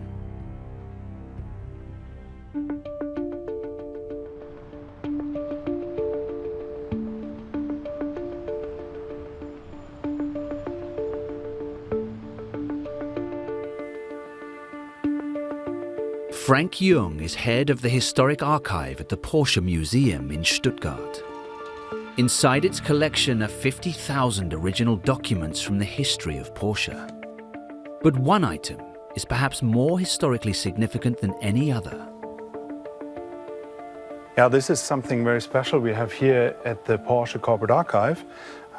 This is the first proposal or the pitch Ferdinand Porsche wrote to the political leaders, mainly to Adolf Hitler. The proposal contained a detailed plan for a Volkswagen, a car for the people. The people's car, or small-scale car, was always in his mind. When he was opening, together with his son-in-law and with Adolf Rosenberger, when they were opening the construction office in 1931, they had a Volkswagen in their mind. Hitler had seen proposals for people's cars before. If he was going to put money into a project, it had to meet certain specifications. It needed seats for 4 people. The engine must be cooled by the air. It had to be fueled by Germany's plentiful diesel. And it could be converted for military purposes. Porsche has a conclusion, his idea of a Volkswagen. It should be able to drive at least 100 kilometers per hour. It should be able to climb hills with a percentage of 30%. It should be a closed body to carry at least 4 people. And it should be quite cheap. Most important to Hitler, the people's car had to be affordable to the average German worker. It would have to cost no more than 1,000 Reichsmarks.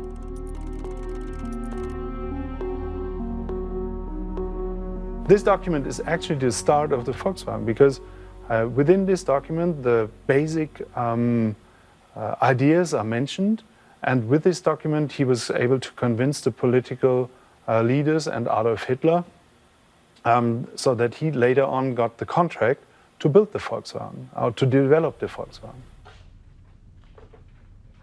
Hitler granted the funds to build a prototype. 200,000 Reichsmarks paid in monthly installments. Porsche stood to win the contract to build 1 million vehicles for the people of Germany. For Porsche, this is the project he's been dreaming of. It's a chance to use his genius to make a mark in the world. And it's got the blessing of the German leader. If Porsche played his cards right, he's going to finally see his name in lights. While the Porsche company had much to celebrate, its Jewish co-founder, Adolf Rosenberger, got some disturbing news.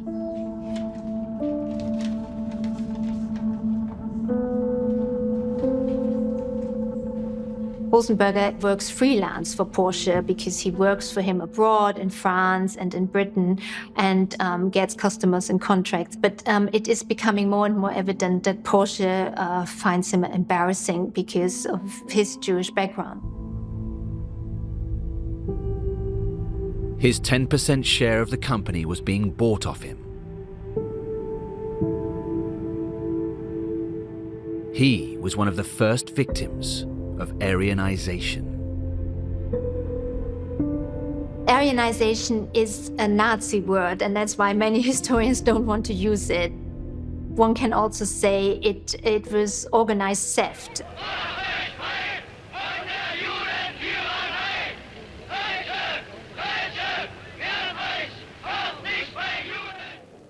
The Nazis got the word Aryan from a theoretical, advanced ancient civilization. They believed Germans were Aryan. People who were Jewish, Roma, or black were not. The Aryanization of Germany began first by boycotting Jewish businesses. They do not see that Jewish people are part of what their future is. You know, they want the Aryan race, as they say, to lead on this new German empire, and they don't see that Jewish people are part of that. For companies, it meant removing the non-Aryans from their boards. Porsche made a decision to protect the firm and his blossoming friendship with the Führer by severing ties with the company's co-founder. But the rules of Aryanization were designed to be cruel. Part of this voluntary Aryanization is that when these businesses are bought out, that they are bought out to essentially screw over the business owners as much as possible. Rosenberger was given 3,000 Reichsmarks for his shares, only a fraction of their true value. The terms of Aryanization would become enshrined in law.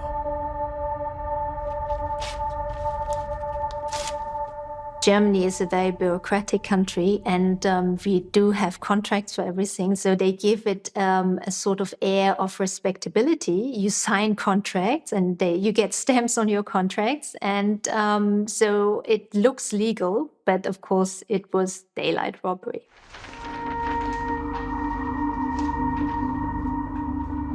Back in Stuttgart, Porsche wrestled with designing a car fit for the new master race. With a curved body for carving through the air.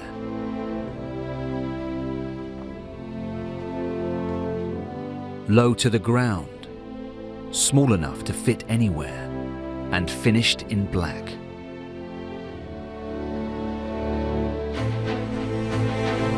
Porsche created in car form the example for new German living. Uniform Aryan design for the uniform Aryan family. The Third Reich is absolutely underpinned by propaganda. And really, the people's car is its social policy as propaganda. Richard Hausmann is a collector of historic people's cars. The idea of the car, when it was started to be developed, was to motorize Germany, not only the rich people, but the whole population. This was quite a challenging task. To satisfy Hitler's vision, it had to have space for the average Aryan nuclear family. The car is designed for 5 people, 5 adults. If you have a family with 2 adults and 4 kids, I think it would also work. It's super comfortable. I drove with such a car from Germany to China. And there was the original seats in there. I can tell you, this is comfortable. Of course, no seat belts, no headrests. That's all not necessary at that time. But Porsche's real achievement didn't lay in any one single design choice. Hitler said, you can charge anything you like for this car, Herr Porsche, but it must be less than 1,000 Reichsmarks. And 1,000 Reichsmarks was about what it cost to buy a fairly decent motorcycle at the time, let alone a car. Porsche set very high standards for his creations, which meant that his designs, were often very elaborate and expensive, and far more so than his bosses wanted. Porsche had to reinvent his method of making cars. No longer could he use an unlimited budget to achieve perfection. A lot of people look for the engine in the front nowadays, but this car has the engine in the back. And that was one of the design principles of this car. And this engine fascinates me always the most. The whole goal of the car was also that it shouldn't be weight so much, because the more it weighs, the more expensive the production costs. From that point of view, it's a very compact, very cost optimized, but also very, very reliable engine. The design was inspired by the tent poles of the Third Reich: power, prosperity, and image. Porsche's people's car was like nothing he'd built before. Adolf Hitler, now impatient to see where his money had gone, demanded a demonstration.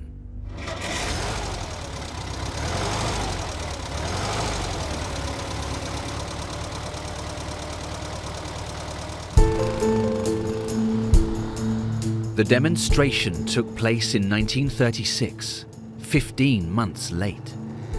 Porsche had already asked for an extra 1.5 million Reichsmarks just to finish the project. For the aging engineer, there was no more second chances. The presentation would be made at Hitler's mountain retreat. All the Nazi bigwigs, all the entourage is there, including Goering.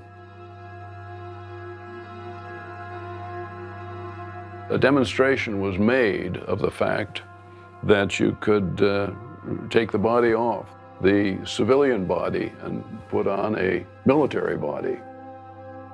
The generals saw potential. But not all of Hitler's demands were met. Porsche had failed to deliver the desired diesel engine. Instead, it ran on the more volatile petrol. But Hitler recognized that the boundaries of engineering economics had been pushed to their limits and gleefully signed off on the prototype. Hitler actually reminisced to a journalist about that day, and he said, the way these Volkswagens, whizzed up the Obersalzberg, buzzing around and overtaking big Mercedes cars, they were like bumblebees.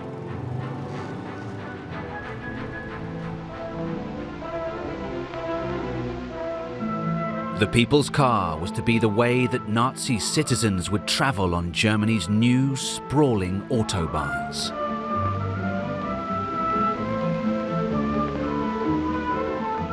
Soon, the Volk would learn the good news. But not everyone was invited to the new Aryan utopia.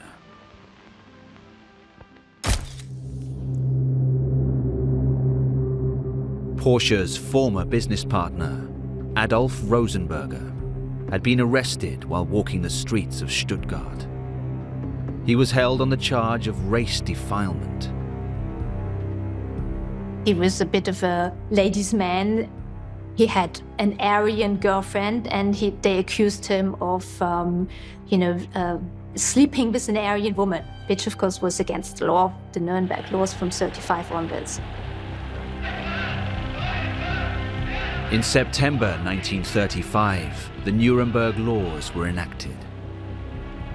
They removed the Jews' right to vote, to hold office, even to fly the German flag. This essentially takes away citizenship from Jewish people, and it considers them to be subjects rather than citizens. That detail means that they are not protected by the law anymore. Part of those laws is this idea of racial defilement. So it's the idea that now, if Jewish people have marriages or relations with non-Jewish people, that is punishable by imprisonment.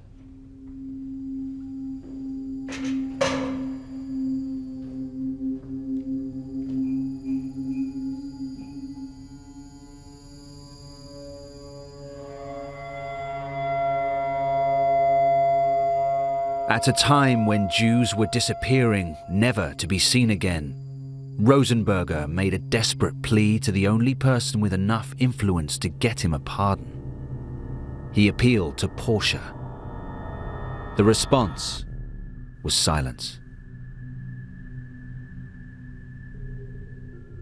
Porsche certainly distances himself entirely from Rosenberger at this point. We know that Porsche has got, deep connections to the highest powers in the regime, but he does not use those connections to do anything to help Rosenberger. After 22 days of incarceration, Rosenberger was suddenly released. An employee at the Porsche company, Rosenberger's successor, made an appeal on his behalf. It's not known if Ferdinand himself was involved.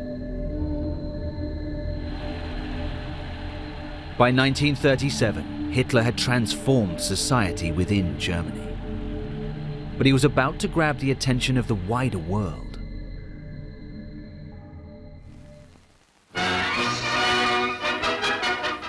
In Derbyshire stands Donington Hall, a fine old edifice set amidst the wooded glories of Donington Park. Today, this peaceful setting is the battleground for a fight to the finish between some of the finest racing drivers in the world. In October of 1937, Porsche's racing car came to Britain.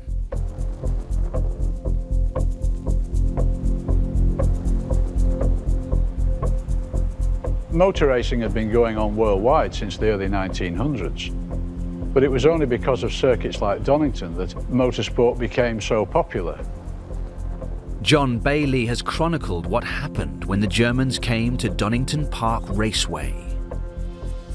Well, 1937, the Donington Grand Prix were a completely different spectacle for the British motorsporting audience. 60,000 people attended at Donington Park that day. Time for the start is drawing near, and as the fans take up their positions at vantage points around the course, there is an air of eager anticipation. Porsche's car formed one half of the German team. Joining forces with Mercedes, they became known as the Silver Arrows. The German teams brought not only a different spectacle in racing terms, but the whole way in which they presented themselves, the way the cars were prepared, the engineering expertise that went into them was another dimension altogether. For the past 3 years, the Silver Arrows have been dominating racing all over Germany and Italy and France. But if you could win in Britain, then you were talking.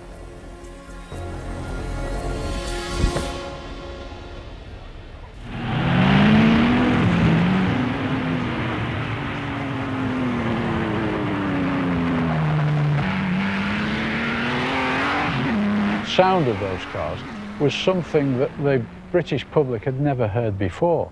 It was like a rocket ship.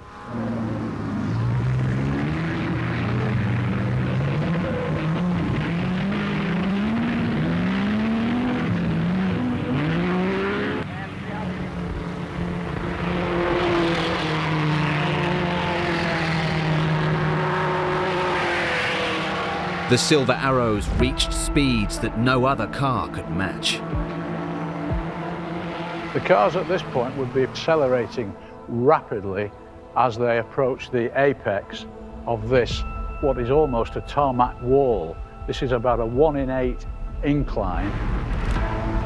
At the top, the speeding Silver Arrows left the ground, making for an iconic photograph.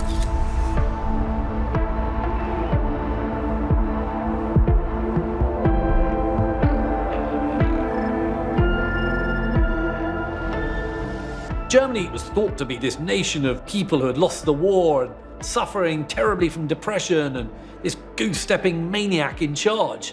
But hang on a minute, here they are showing the rest of the world what real engineering looked like. The Silver Arrows took first, second, third, fourth and fifth place. The top spot belonged to Porsche.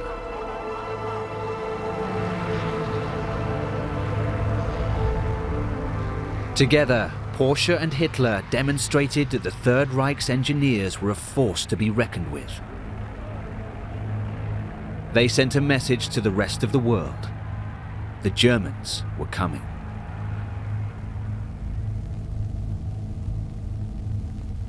be out in the streets to yell delight as Hitler returns to the capital. Hitler's popularity was getting stronger by the day, and the Third Reich was getting larger. Hitler's armies rolled into Austria on roads strewn with flowers, as crowds celebrated unification with Germany. Hitler was very, very popular at this stage because millions of Germans at this stage in 1938 thought that Hitler had achieved in 5.5 years what the democratic governments of the Weimar Republic did not receive in 14 years at all. And in spring 1938, the time had come to unveil the people's car to the German Volk. Porsche had achieved a lot within the automobile industry, but his name was still only known to industry insiders. What Porsche wanted was to do something great and to be recognized for it. Porsche really wanted his name immortalized. In a place just outside the town of Fallersleben, 50,000 spectators came to witness the Führer lay the foundation stone for the new People's Car mega factory.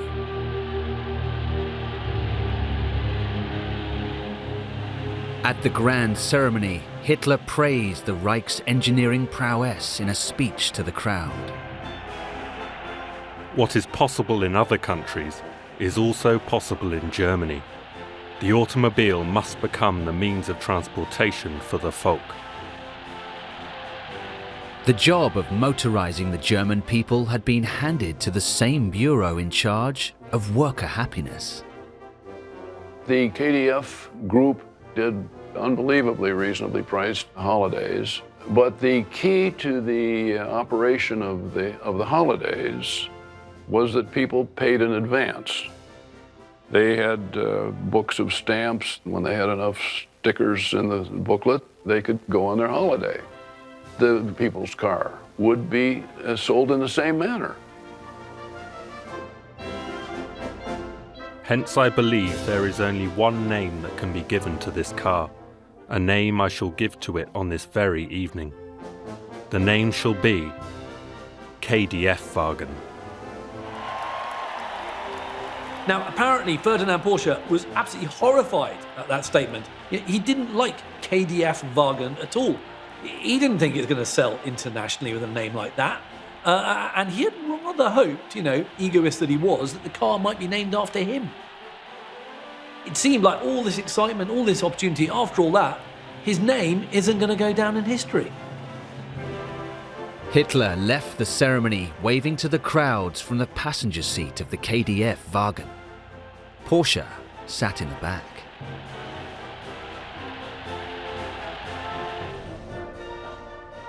A week after the ceremony, a letter was sent to Rosenberger's apartment in Paris.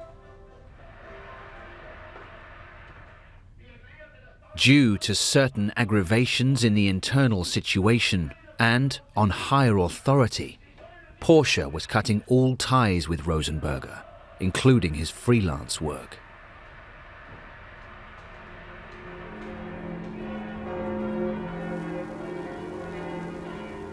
Rosenberger packed his bags and sought to start a new life in the United States. It proved a timely escape.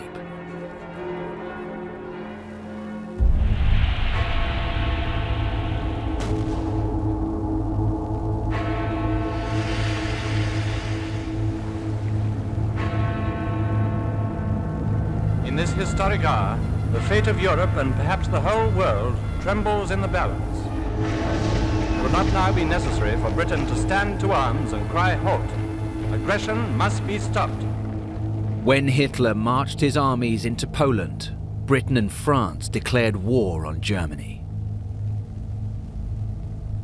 All industry in the Third Reich turned to war production, including the now completed KDF-Wagen factory.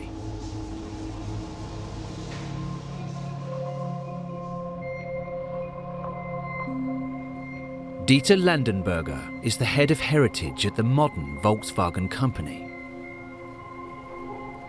When the war started, this became a production site for all kind of military goods. Mainly they were producing parts for airplanes. The Junkers factory was not very far away, so 50% of the production were airplane parts. Like in so many factories in wartime Germany, this one would be manned by captured slaves of the Third Reich. Between 1940 and 45, more than 20,000 people had to work here against their will. Most of these people came from Eastern Europe, from Poland, many prisoners of war from the Soviet Union. Porsche used prisoner labor in the First World War. And he was accustomed to that, and he made sure that they were adequately fed and housed, because otherwise they wouldn't be productive people. And in the Second World War, he did have forced labor, for sure. This factory would be run by his son-in-law, Anton Piëch, who'd been a Nazi member since 1933. Anton Piëch was the first one who asked Himmler for slave labor, for concentration camp inmates to work for Volkswagen. He used concentration camp inmates from all over the world, from France, from the Netherlands. He just exploited and worked everyone to death.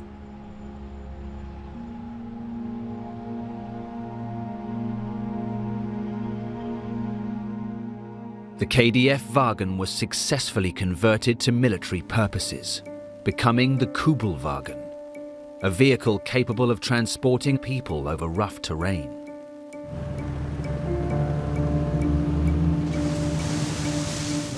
Two years into the war, Hitler appointed the 66-year-old Porsche to be head of the Tank Commission. His first task was to develop new tanks to traverse the muddy plains between Berlin and Moscow.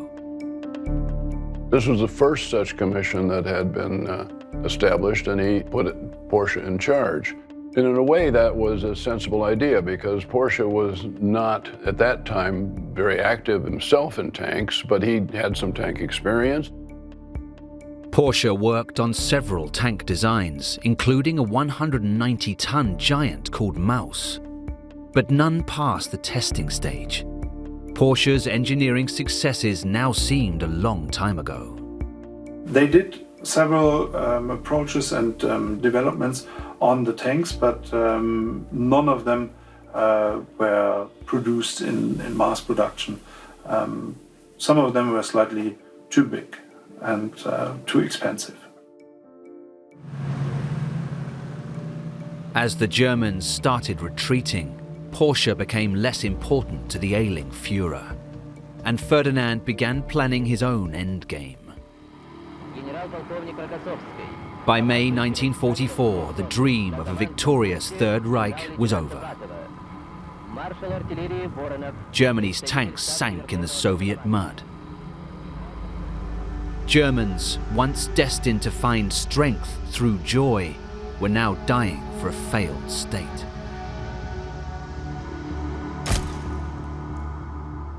As German cities were turned to rubble by Allied bombing, Porsche fled Stuttgart and carried out his final duties from his Austrian retreat, with his family by his side.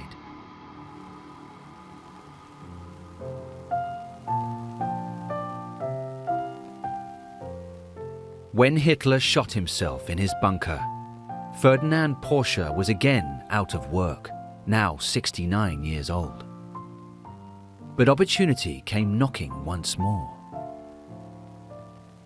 In November 1945, you have this French army lieutenant knocking on the door, if you like, of the Porsche Piëch estate in Austria, and he issues this invitation: please come to France and build us a people's car. So a month later, Porsche and Piëch go along to another meeting, and rather than talking about cars, they're actually arrested for war crimes.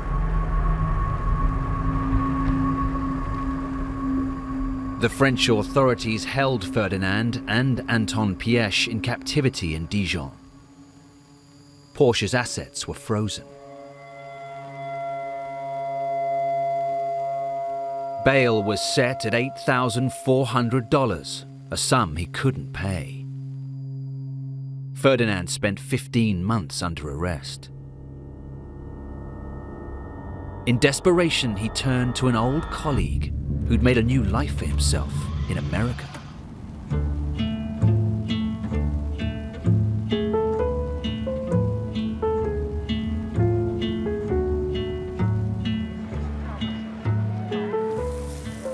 For Rosenberger, it is very, very tough to start a new career, to start all over again in America, even though he's still young. But he does survive, and he builds a bit of a career again in Los Angeles.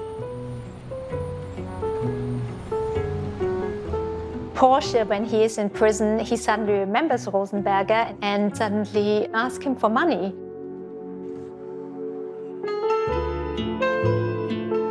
Rosenberger helped pay Porsche's bail. In the following years, lawyers hashed out a settlement between the two former colleagues. Rosenberger continued to work in motorsports in the US. Ferdinand Porsche enjoyed 3 years of freedom before he died after a stroke in 1951.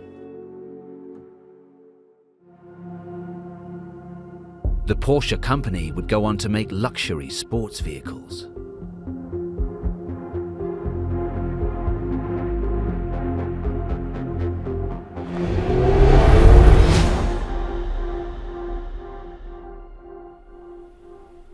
But Porsche's humble Volkswagen design survived the war and became an unlikely icon for a new subculture.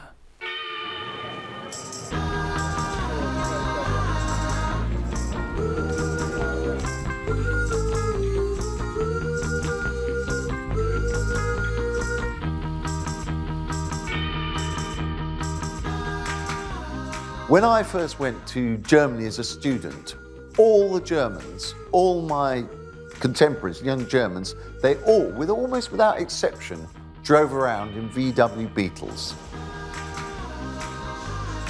The Beetle became an icon for the Volkswagen brand. Between 1945 and 2003, more than 21.5 million units were built. It became one of the most successful cars, and not only in numbers, it also became a cultural icon.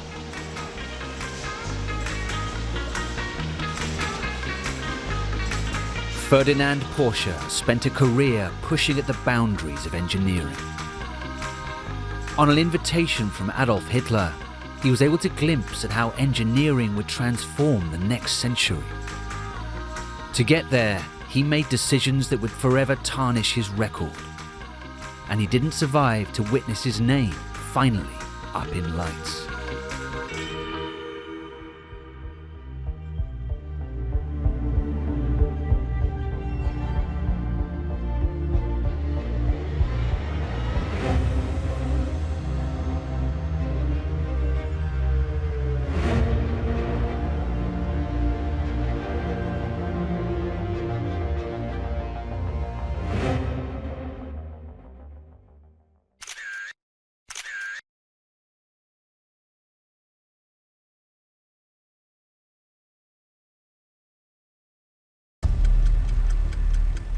D-Day, 6th of June 1944.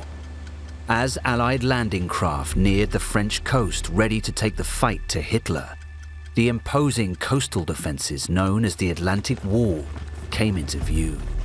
If you want a symbol of Nazi-controlled Europe, this is it. This foreboding wall looking out across the English Channel, and it's saying, don't you try it. At D-Day, they did break through, but there was a huge amount of sacrifice that came with that. Thousands died during the landings.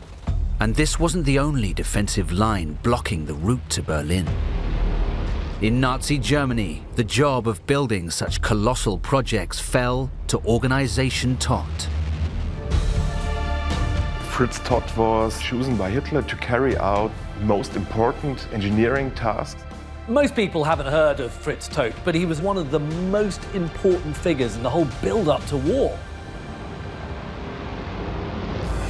Todt was not merely an engineer, he was a Nazi ideologue who placed engineering at the heart of the Third Reich. He demonstrated that a modern engineer must think in large-scale terms. It's not just the project. It must be aligned with the power of the state. What he's trying to do is to have the engineer be one of the pillars of the Third Reich.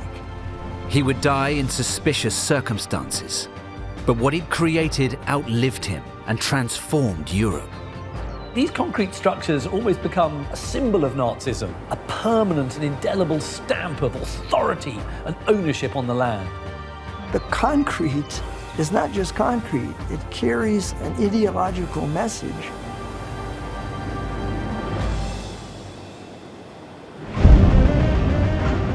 Engineers were the beating heart of the Third Reich, forging advanced weapons, feeding the Nazi war machine, and motivating the masses. They executed history's greatest horrors. And yet, for some, their true role would remain hidden for decades.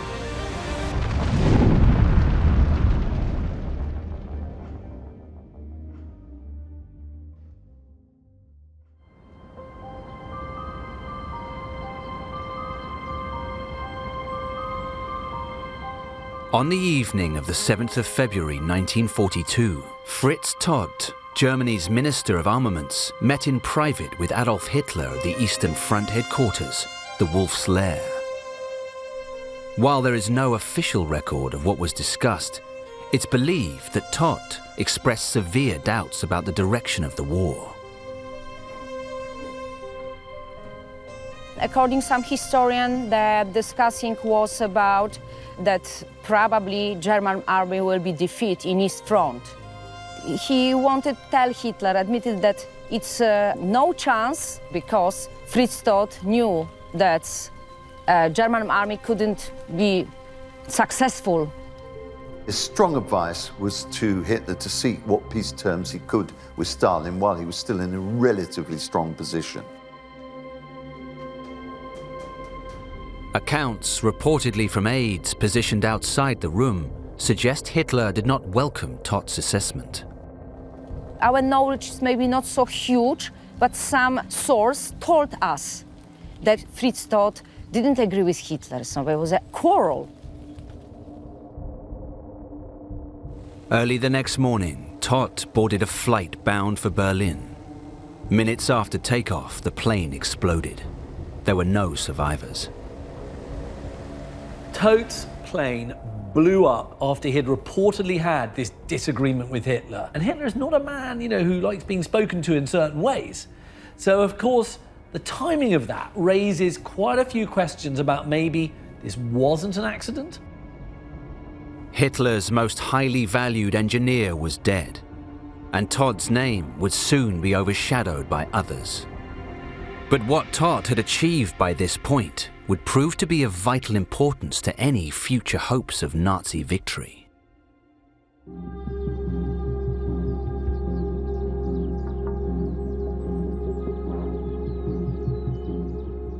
Hidden across Germany are remnants of a construction project that helped establish Hitler's leadership, a new motorway network, the Autobahn. The Nazi Party had once opposed the building of such roads, but when Hitler seized power, he saw an opportunity.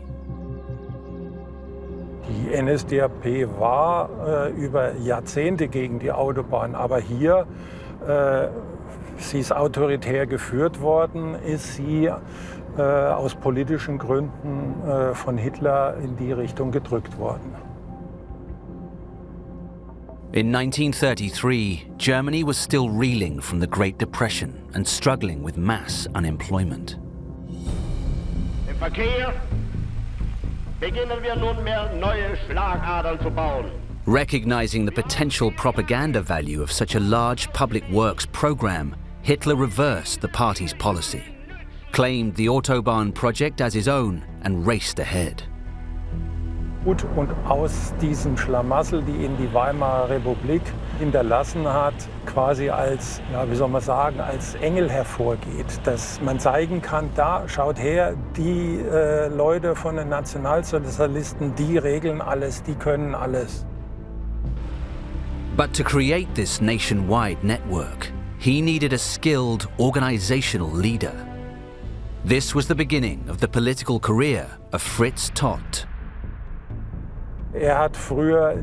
War er nie politisch tätig. Es ist das erste Mal gewesen, dass er hier in engeren Zirkel der Machthaber vom Dritten Reich gekommen ist. In dieser Gesellschaftsschicht nach oben gestiegen.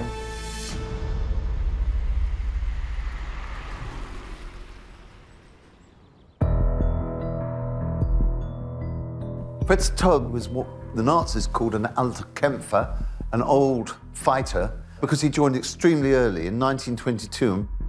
I think his number was 2,000 and something, which is very low. But I think he had a real drive into Nazi ideology. This is resembled in his dedication to his work. As well as being a committed Nazi, Todt was a decorated war hero and a qualified engineer working for a Munich-based road-building firm. But it was one document in particular that brought him to the attention of Hitler at the end of 1932, his so-called Brown Memorandum. It revealed that Todt was the man to realize Hitler's vision. He says that you can put 600,000 workers back to work over 5 years and correct what's incorrect about the way highways are being built in Germany. But as Hitler already had an eye on the future, there was something else in the proposal that caught his attention. And here he adds a component which lots of historians have claimed is really the most important part of this memorandum, which he says that the highways would be excellent for defense and military purposes. Todt's proposal suggested that with new roads, 300,000 troops could be moved across Germany in just 2 nights of driving. In June 1933, Todt was made Inspector General for German roadways. I think Hitler saw in Todt a true believer, someone he could trust, at the same time someone who was already part of a world in which construction was really a core value. This was something that would naturally draw him to Hitler and the inner circle.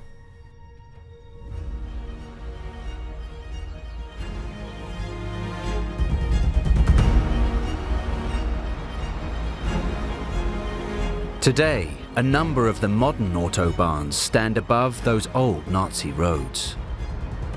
Hitler originally planned to carve out 6,000 kilometers worth of new routes connecting the country. And once other territories were conquered, the autobahn would grow beyond the borders. But for now, the priority was to show that the Nazis were tackling more pressing issues. One aspect of these programs was not to use a lot of machines, but to use human workforce, which was quite inefficient, but especially helped the propaganda to claim or to show, yeah, these people have jobs right now. They are away from the streets. The autobahns are like a concrete expression of the success of Nazi Germany. This government would not be able to build autobahns unless they were doing well economically. It became a propaganda showcase for the Nazi regime and its modern technological achievements. Todt was the man who did that and did it supremely well. Todt was giving Hitler an important propaganda victory. He was showing that the Nazi future was being built today. But beneath the surface, not everything was what it seemed. It is often said that the construction of the Autobahn, that its main goal was to reduce unemployment and that it had strong military aspects in it. As we know today, none of them were really true. While Nazi propaganda capitalized on the images of the 600,000 jobs promised by Todt, only around 1/5 of them ever materialized. And as for the military aspect, when the war eventually came, most troop movements would rely upon the railways, not the road network. It is more reasonable that Todt emphasized this point, especially the military point, to convince Hitler to choose his Brown Memorandum.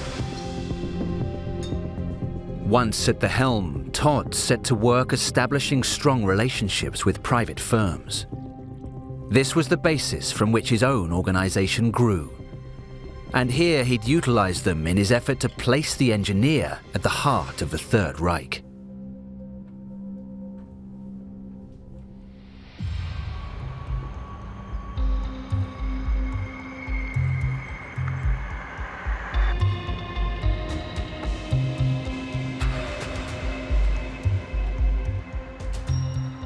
When war broke out, around half of the intended Autobahn network had been built. Sites like this, a planned bridge on a route far from the fighting and far from the border, were quickly abandoned. But routes such as this actually reveal how Todt hoped to cement his own ideology directly onto German soil. Ich habe hier zwei Sachen mitgebracht. Einmal eine Karte aus der damaligen Zeit mit den Originaleintragungen und einmal hier eine Ansichtszeichnung, wie man sich die fertiggestellte Brücke samt Autobahnverlauf vorgestellt hat. Hintergrund solcher Zeichnungen war immer die Überlegung, diese Autobahn im Dritten Reich soll sich in die vorhandene Landschaft einbinden. The whole blood and soil component, which Todt himself doesn't talk a whole lot about necessarily, but the idea of being bound to the soil and that the soil and the landscape and all of that create the basis on which the Aryan race develops is clearly an underlying component in this. But Todt added to this. He wedded Nazi ideology with the need for technology, demonstrating how vital engineers were to the regime. Todt argues that the Autobahn represent this harmony of man, machine, and nature. Todt's routes did not simply go from A to B. They were designed to complement the beauty on display, flowing through the countryside, connecting cultural and political landmarks, inspiring travelers to fall in love with their homeland. He keeps arguing that engineers have never understood what it meant to really take a task and look at it with the eyes of an artist. And he says this is the way that they should be looking at the construction of the Autobahn. To make this imagined scene a reality meant sacrificing function. The turn leading onto this planned bridge would have to bank at an incline of 8%.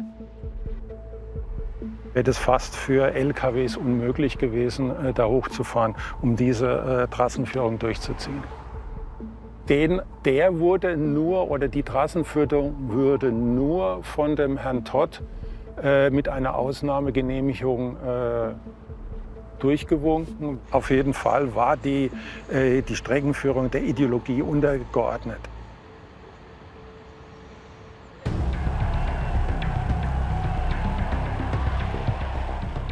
At the Nazi Party rally in 1937, Todt set out how he'd deliver for Hitler in the future. Rather than targeting all of Germany's engineers, as head of the Nazi Party Organization for Engineers, he'd focus on turning its members into his loyal followers. He says, I'm much more interested in having 80,000 activists than I am in having 200,000 hangers-on. And that's what he sees. He's trying to develop this sense of activism, which he thinks is going to make the engineers more effective within the society.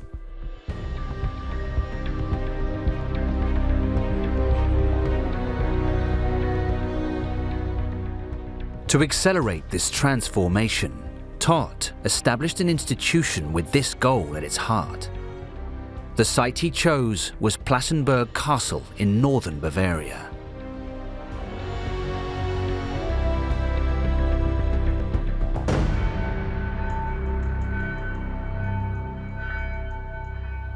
Ja, die Plassenburg, die war wie gesagt zunächst einmal Kulturort.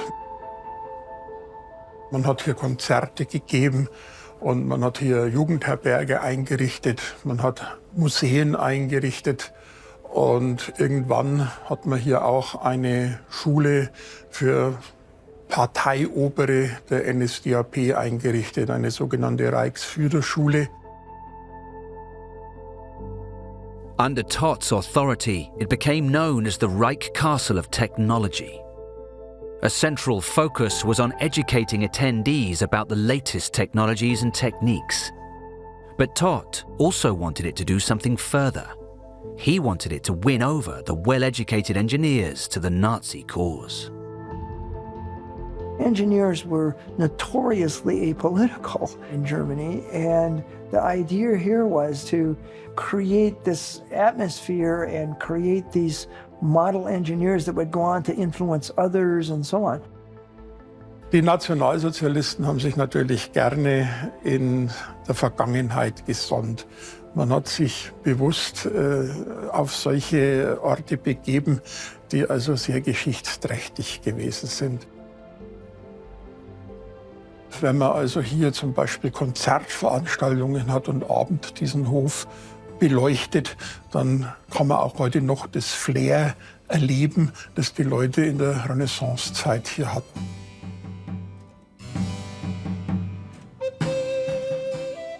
Inside, artworks hung on the walls and exhibitions were hosted. Everything was intended to appeal to the senses of the cultured, educated attendees. They would do concerts, there were poetry readings, there were all kinds of general cultural events that took place there in which the engineers had to engage. And this becomes part of this process of drawing the person out.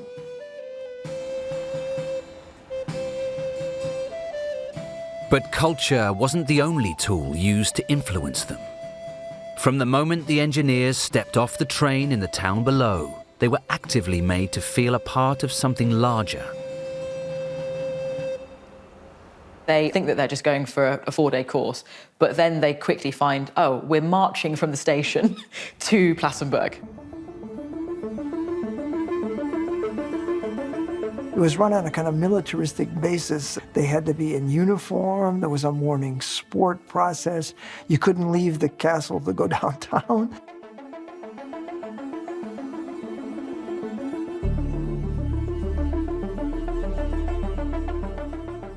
At its core, this was a school. And over the years, different areas of the castle were adapted, and some even rebuilt for that purpose. Das war hier mit Tischen und Stühlen und Bänken eingerichtet. Hier fanden dann Schulungen statt. Ein Raum diente als Speisesaal und in der oberen Etage gab es sogar einen Kinoraum, der also mit einem speziellen Vorführraum ausgestattet war. Taken by an attendee at one of the courses, these photos have never been shown publicly. Sieht sogar den Fritz Todt, wie er hier auf einer Mauer steht und den Baufortschritt begutachtet. Dann haben wir hier im Arsenalbau in der obersten Etage des Zinnfigurenmuseums, heute gelegen den ehemaligen Kinoraum. Es gibt hier den Speisesaal.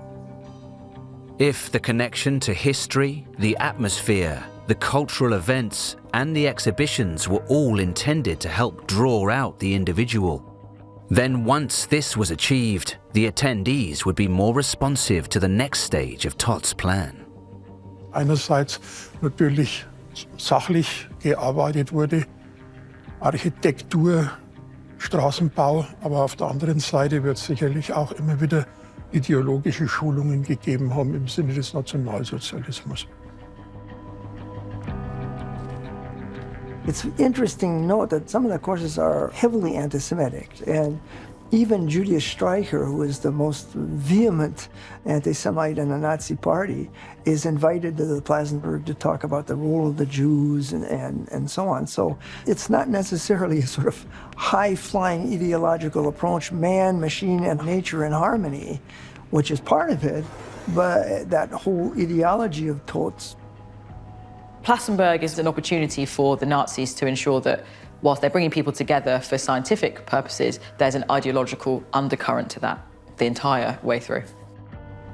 The more of these committed Nazi engineers that Todt can manage to develop, the more that he can push forward his technical ideology, and the more that technical ideology will come to play a decisive role as we move into the Nazi future.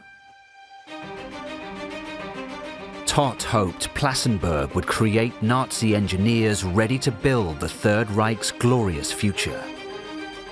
But their true capabilities would be tested far sooner.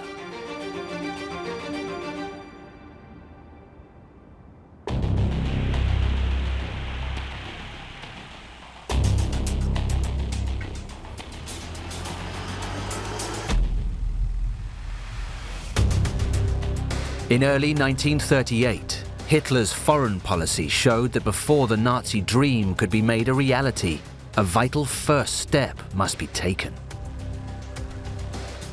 He's made it explicit by re-inhabiting the Rhineland. He has started his demands toward land, for example, the Sudetenland. So he's really clearly gearing up for war. With the endgame coming into view, Todt would now be drawn more directly into the fight. The West Wall transforms the engineering of the Autobahn into an overt military goal. And I think that transformation was really crucial to showcase that Germany had the capacity to wage war. Facing France's own Maginot Line, the West Wall was a 600-kilometer-long deterrent that would allow Hitler to move east into Czechoslovakia while keeping the West secure. The West Wall, or the Siegfried Line as it became known by the Allies, was a huge commission. You've got tank traps, you've got these things called dragon's teeth, you've got bunkers. And you've got these really cleverly designed areas that looked weaker in order to kind of tempt the enemy to funnel in close, and then you could ambush him.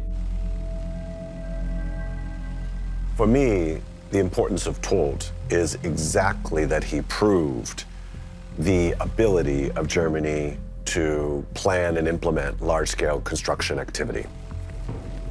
Not only that, he argued for its importance and why it was something not merely for job creation, but something essential to the modern German state.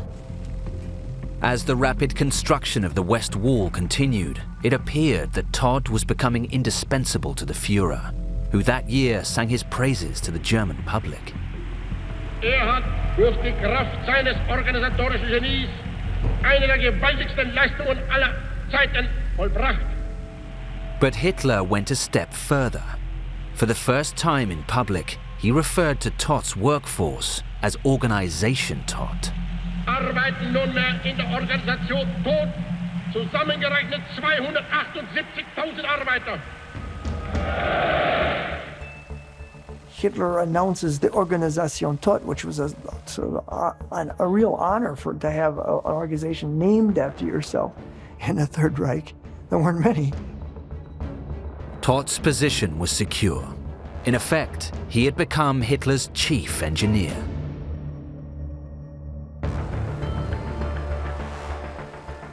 Hitler always intended to build for centuries. You can't have an empire that lasts for 1,000 years if you don't build. And the primary purpose of the Todt organization was to build. My take is that he was extremely ambitious. As he moves forward and is more and more successful, I think the ultimate goal was he wanted to be, in a post-war period, to have a kind of role as Minister of Technology with a major say in terms of the German economy. With war fast approaching, the regime's need for him and his organization would only grow. But Tott's efforts to push his own technical ideology would soon have to be sidelined, giving way to cold, efficient military necessity. As Europe descended into war, Tott's priorities shifted. Organization Tott's main task was to march behind the advancing armies and to do pioneer works like railway construction, like repairing damaged roads and bridges. And this was very vital for logistics and transport and to keep up the supply of the Wehrmacht. In March 1940, Tott was promoted to Minister of Armaments and Munitions. Keeping the German war machines stocked with shells, tanks and weapons was now an extra responsibility of his. After conquering Poland, Hitler's forces next pushed north and west, invading Denmark, Norway, Belgium, the Netherlands and Luxembourg. Organization Tott followed close behind. His power now stretched over the German borders to the occupied countries and territory. Such was Germany's success that by the end of the 4th of June, the evacuation of Dunkirk was complete, and the majority of Allied forces had been driven out of mainland Europe.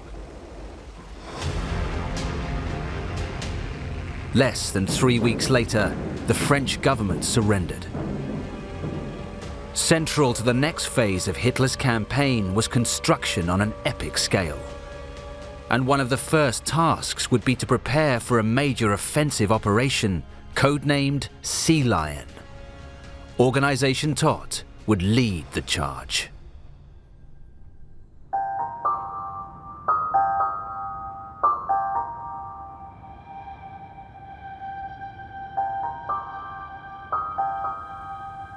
Au moment de la construction, les Allemands venaient d'arriver, la France venait de capituler et nous étions déjà dans l'étape suivante, c'est-à-dire l'invasion de l'Angleterre.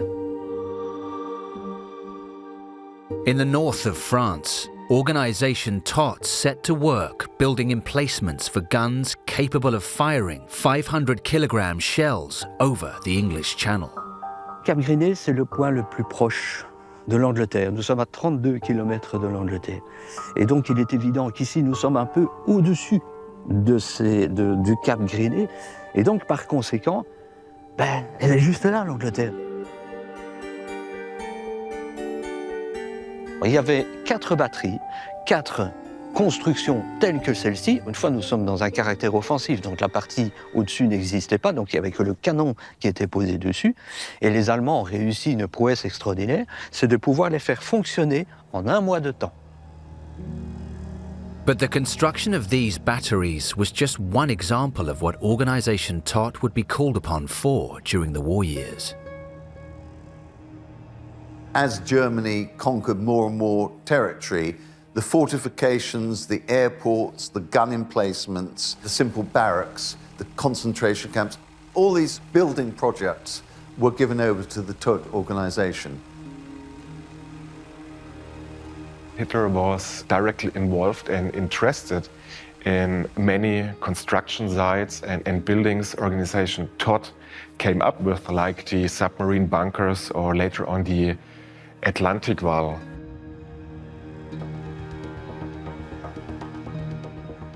Organization Todd's operations expanded across Europe and all the way north to the Arctic Circle. But to achieve this, it needed vast amounts of labor, whether paid, forced, or enslaved. Foreign labor was central and crucial for the way Organization Todt operated and became a more and more crucial part of it, especially in the later stages of the war. Prior to the war, Todt had overseen a German workforce of around 350,000 people. But as Organization Todt transformed during wartime, that number grew to around 1.5 million, mainly foreign workers. If it comes to the question on forced labor, of course, Todt knew what was going on, and Todt was clearly aware that this organization couldn't work without the use of forced laborers. The worst excesses of this came after Todt's death, but the framework had been established. I think Todt cared for human life, as later on did Speer, not because he felt sympathy with the individuals, but he cared for their working and living conditions to keep their main power and their work power intact.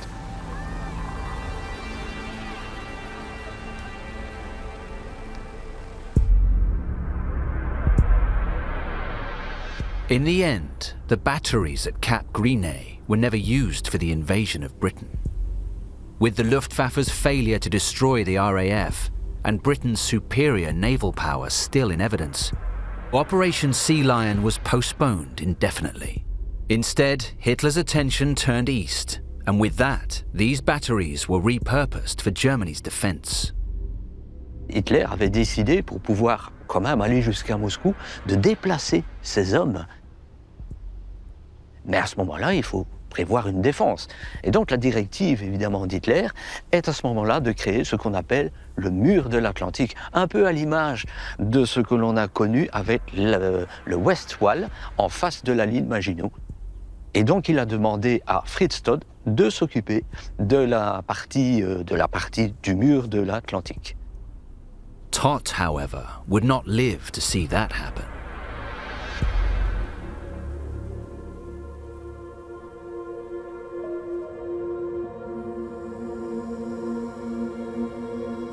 From late 1940, in the Masurian woods of Poland, Organisation Todt had been secretly constructing Hitler's Eastern Front headquarters, the Wolf's Lair.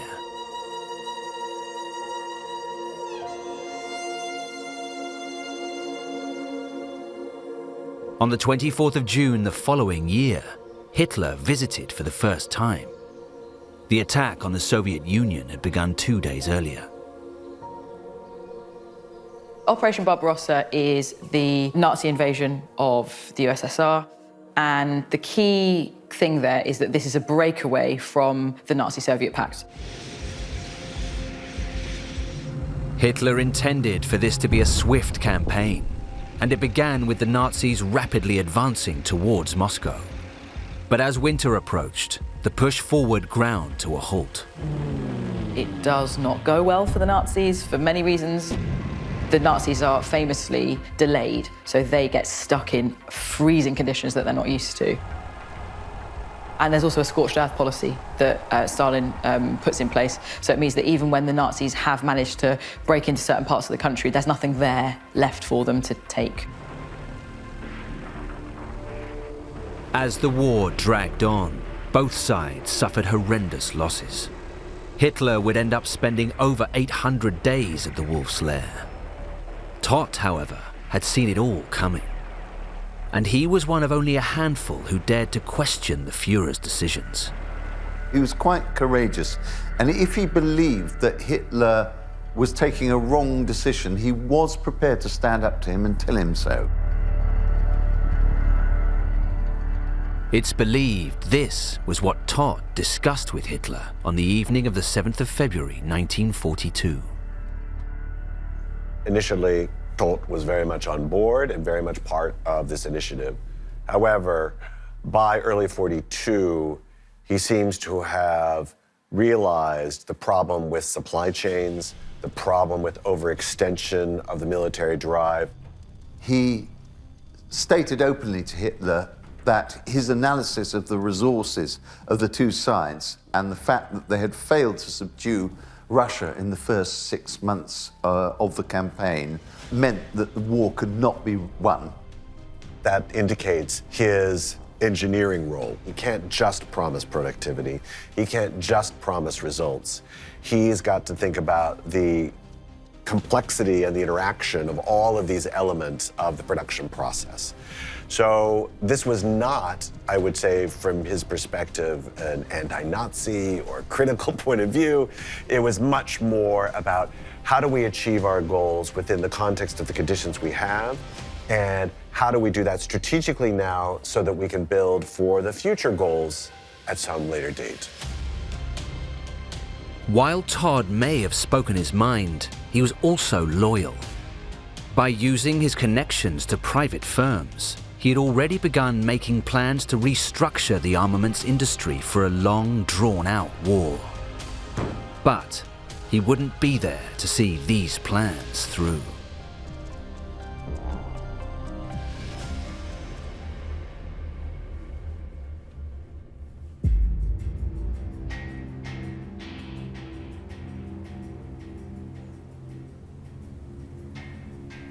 This is airfield for Wolfsle. And Fritz Todt had planned to back to Berlin early morning on the 8th of February. The weather wasn't nice. There was a snowing, cloud was very low, and also was a very, very windy. Todt was a pilot, but on this occasion, he was not at the controls, and this was not his usual plane. The plane takes off. It flies out about 3 kilometers and reaches a height of about 200 meters. And then all of a sudden banks sharply to the left and comes back towards the airport. Obviously the pilot planning on making an emergency landing. And when he accelerates again, there's an explosion. Flames shoot up from the front of the aircraft and the plane crashes. There was a big fire and there was a problem because the plane had got a lot of petrol, 3,000 liters. So all people were killed.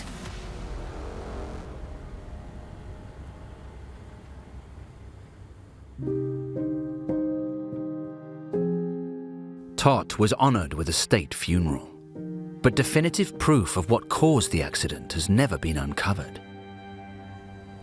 So actually about Fritz Todt's death, there are question and different version. So we don't know what is really true story. Todt had rivals. He'd had a heated disagreement with Hitler, and Albert Speer, the man who succeeded him, had originally intended to join him on the flight. All of this has fueled suspicion over the years.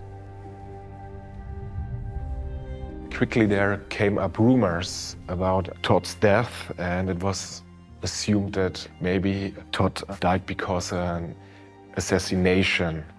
But these arguments, it can't be proven. If you ask me direct, I think these speculations are absolute nonsense. It was not in Hitler's interest to get someone like Todt out of the way, because in the end, Fritz Todt was always loyal to Hitler and, as far as we know, would have always stayed loyal with Hitler. The most common theory, to my knowledge, is that there is a self-destruction mechanism on the plane which by accident they triggered, and that was the reason why it then crashed. Todt was dead, but the organization he had created lived on, keeping the name of its founder.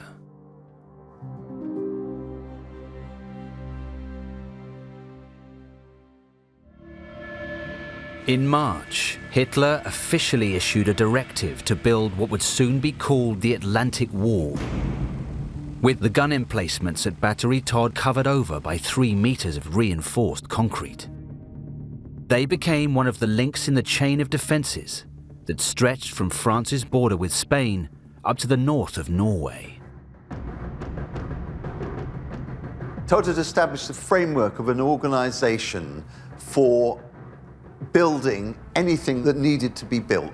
He built up this organization composed of the centralization of private companies into one umbrella organization, and it survived him. Todt had established the foundation, But his successor, Albert Speer, undoubtedly left his own mark upon the organization. And in the role of armaments minister, while Speer went on to achieve great successes, again, Todt had helped pave the way. Many of the reforms Fritz Todt already intended, Speer adopted or only slightly modified them. For example, Speer later was known for involving the private industry into the production and into the war economy. A lot of this is already foreshadowed within Todt's own reforms. I think if Todt wouldn't have died in a plane accident as an armaments minister, he would have become as successful as Albert Speer was. Following the hard-fought success of the D-Day landings in June 1944, Allied forces marched east towards Berlin, but in their way stood the West Wall. In some areas, the Allies traversed the defences easily. In others, heavily rearmed and expanded zones of defence saw bloody fighting for months on end. The cost of progress was high. Estimates suggest the US alone suffered 140,000 casualties in their efforts to break through. Although built as a deterrent and a propaganda statement, Todt's West Wall provided a deadly platform for the defence of Germany. It was extraordinary what Todt and what his organisation achieved. By increasingly ruthless methods, it's true. We remember the name of his organisation. We don't remember him so much as a person because he wasn't involved in the end of Nazi Germany when it crashed into the abyss. In 1945, British intelligence services suggested that Organisation Todt had carried out the most impressive building programme since Roman times. The result of much of this is still with us today. In terms of the way that the end of the war took place, the foundations that he built for Speer were perhaps the greatest historical significance in a sense. But I don't think that's the way Hitler would have seen it. I think he had lost a loyal and very effective compatriot in the process. And I think for Hitler, that was the most important.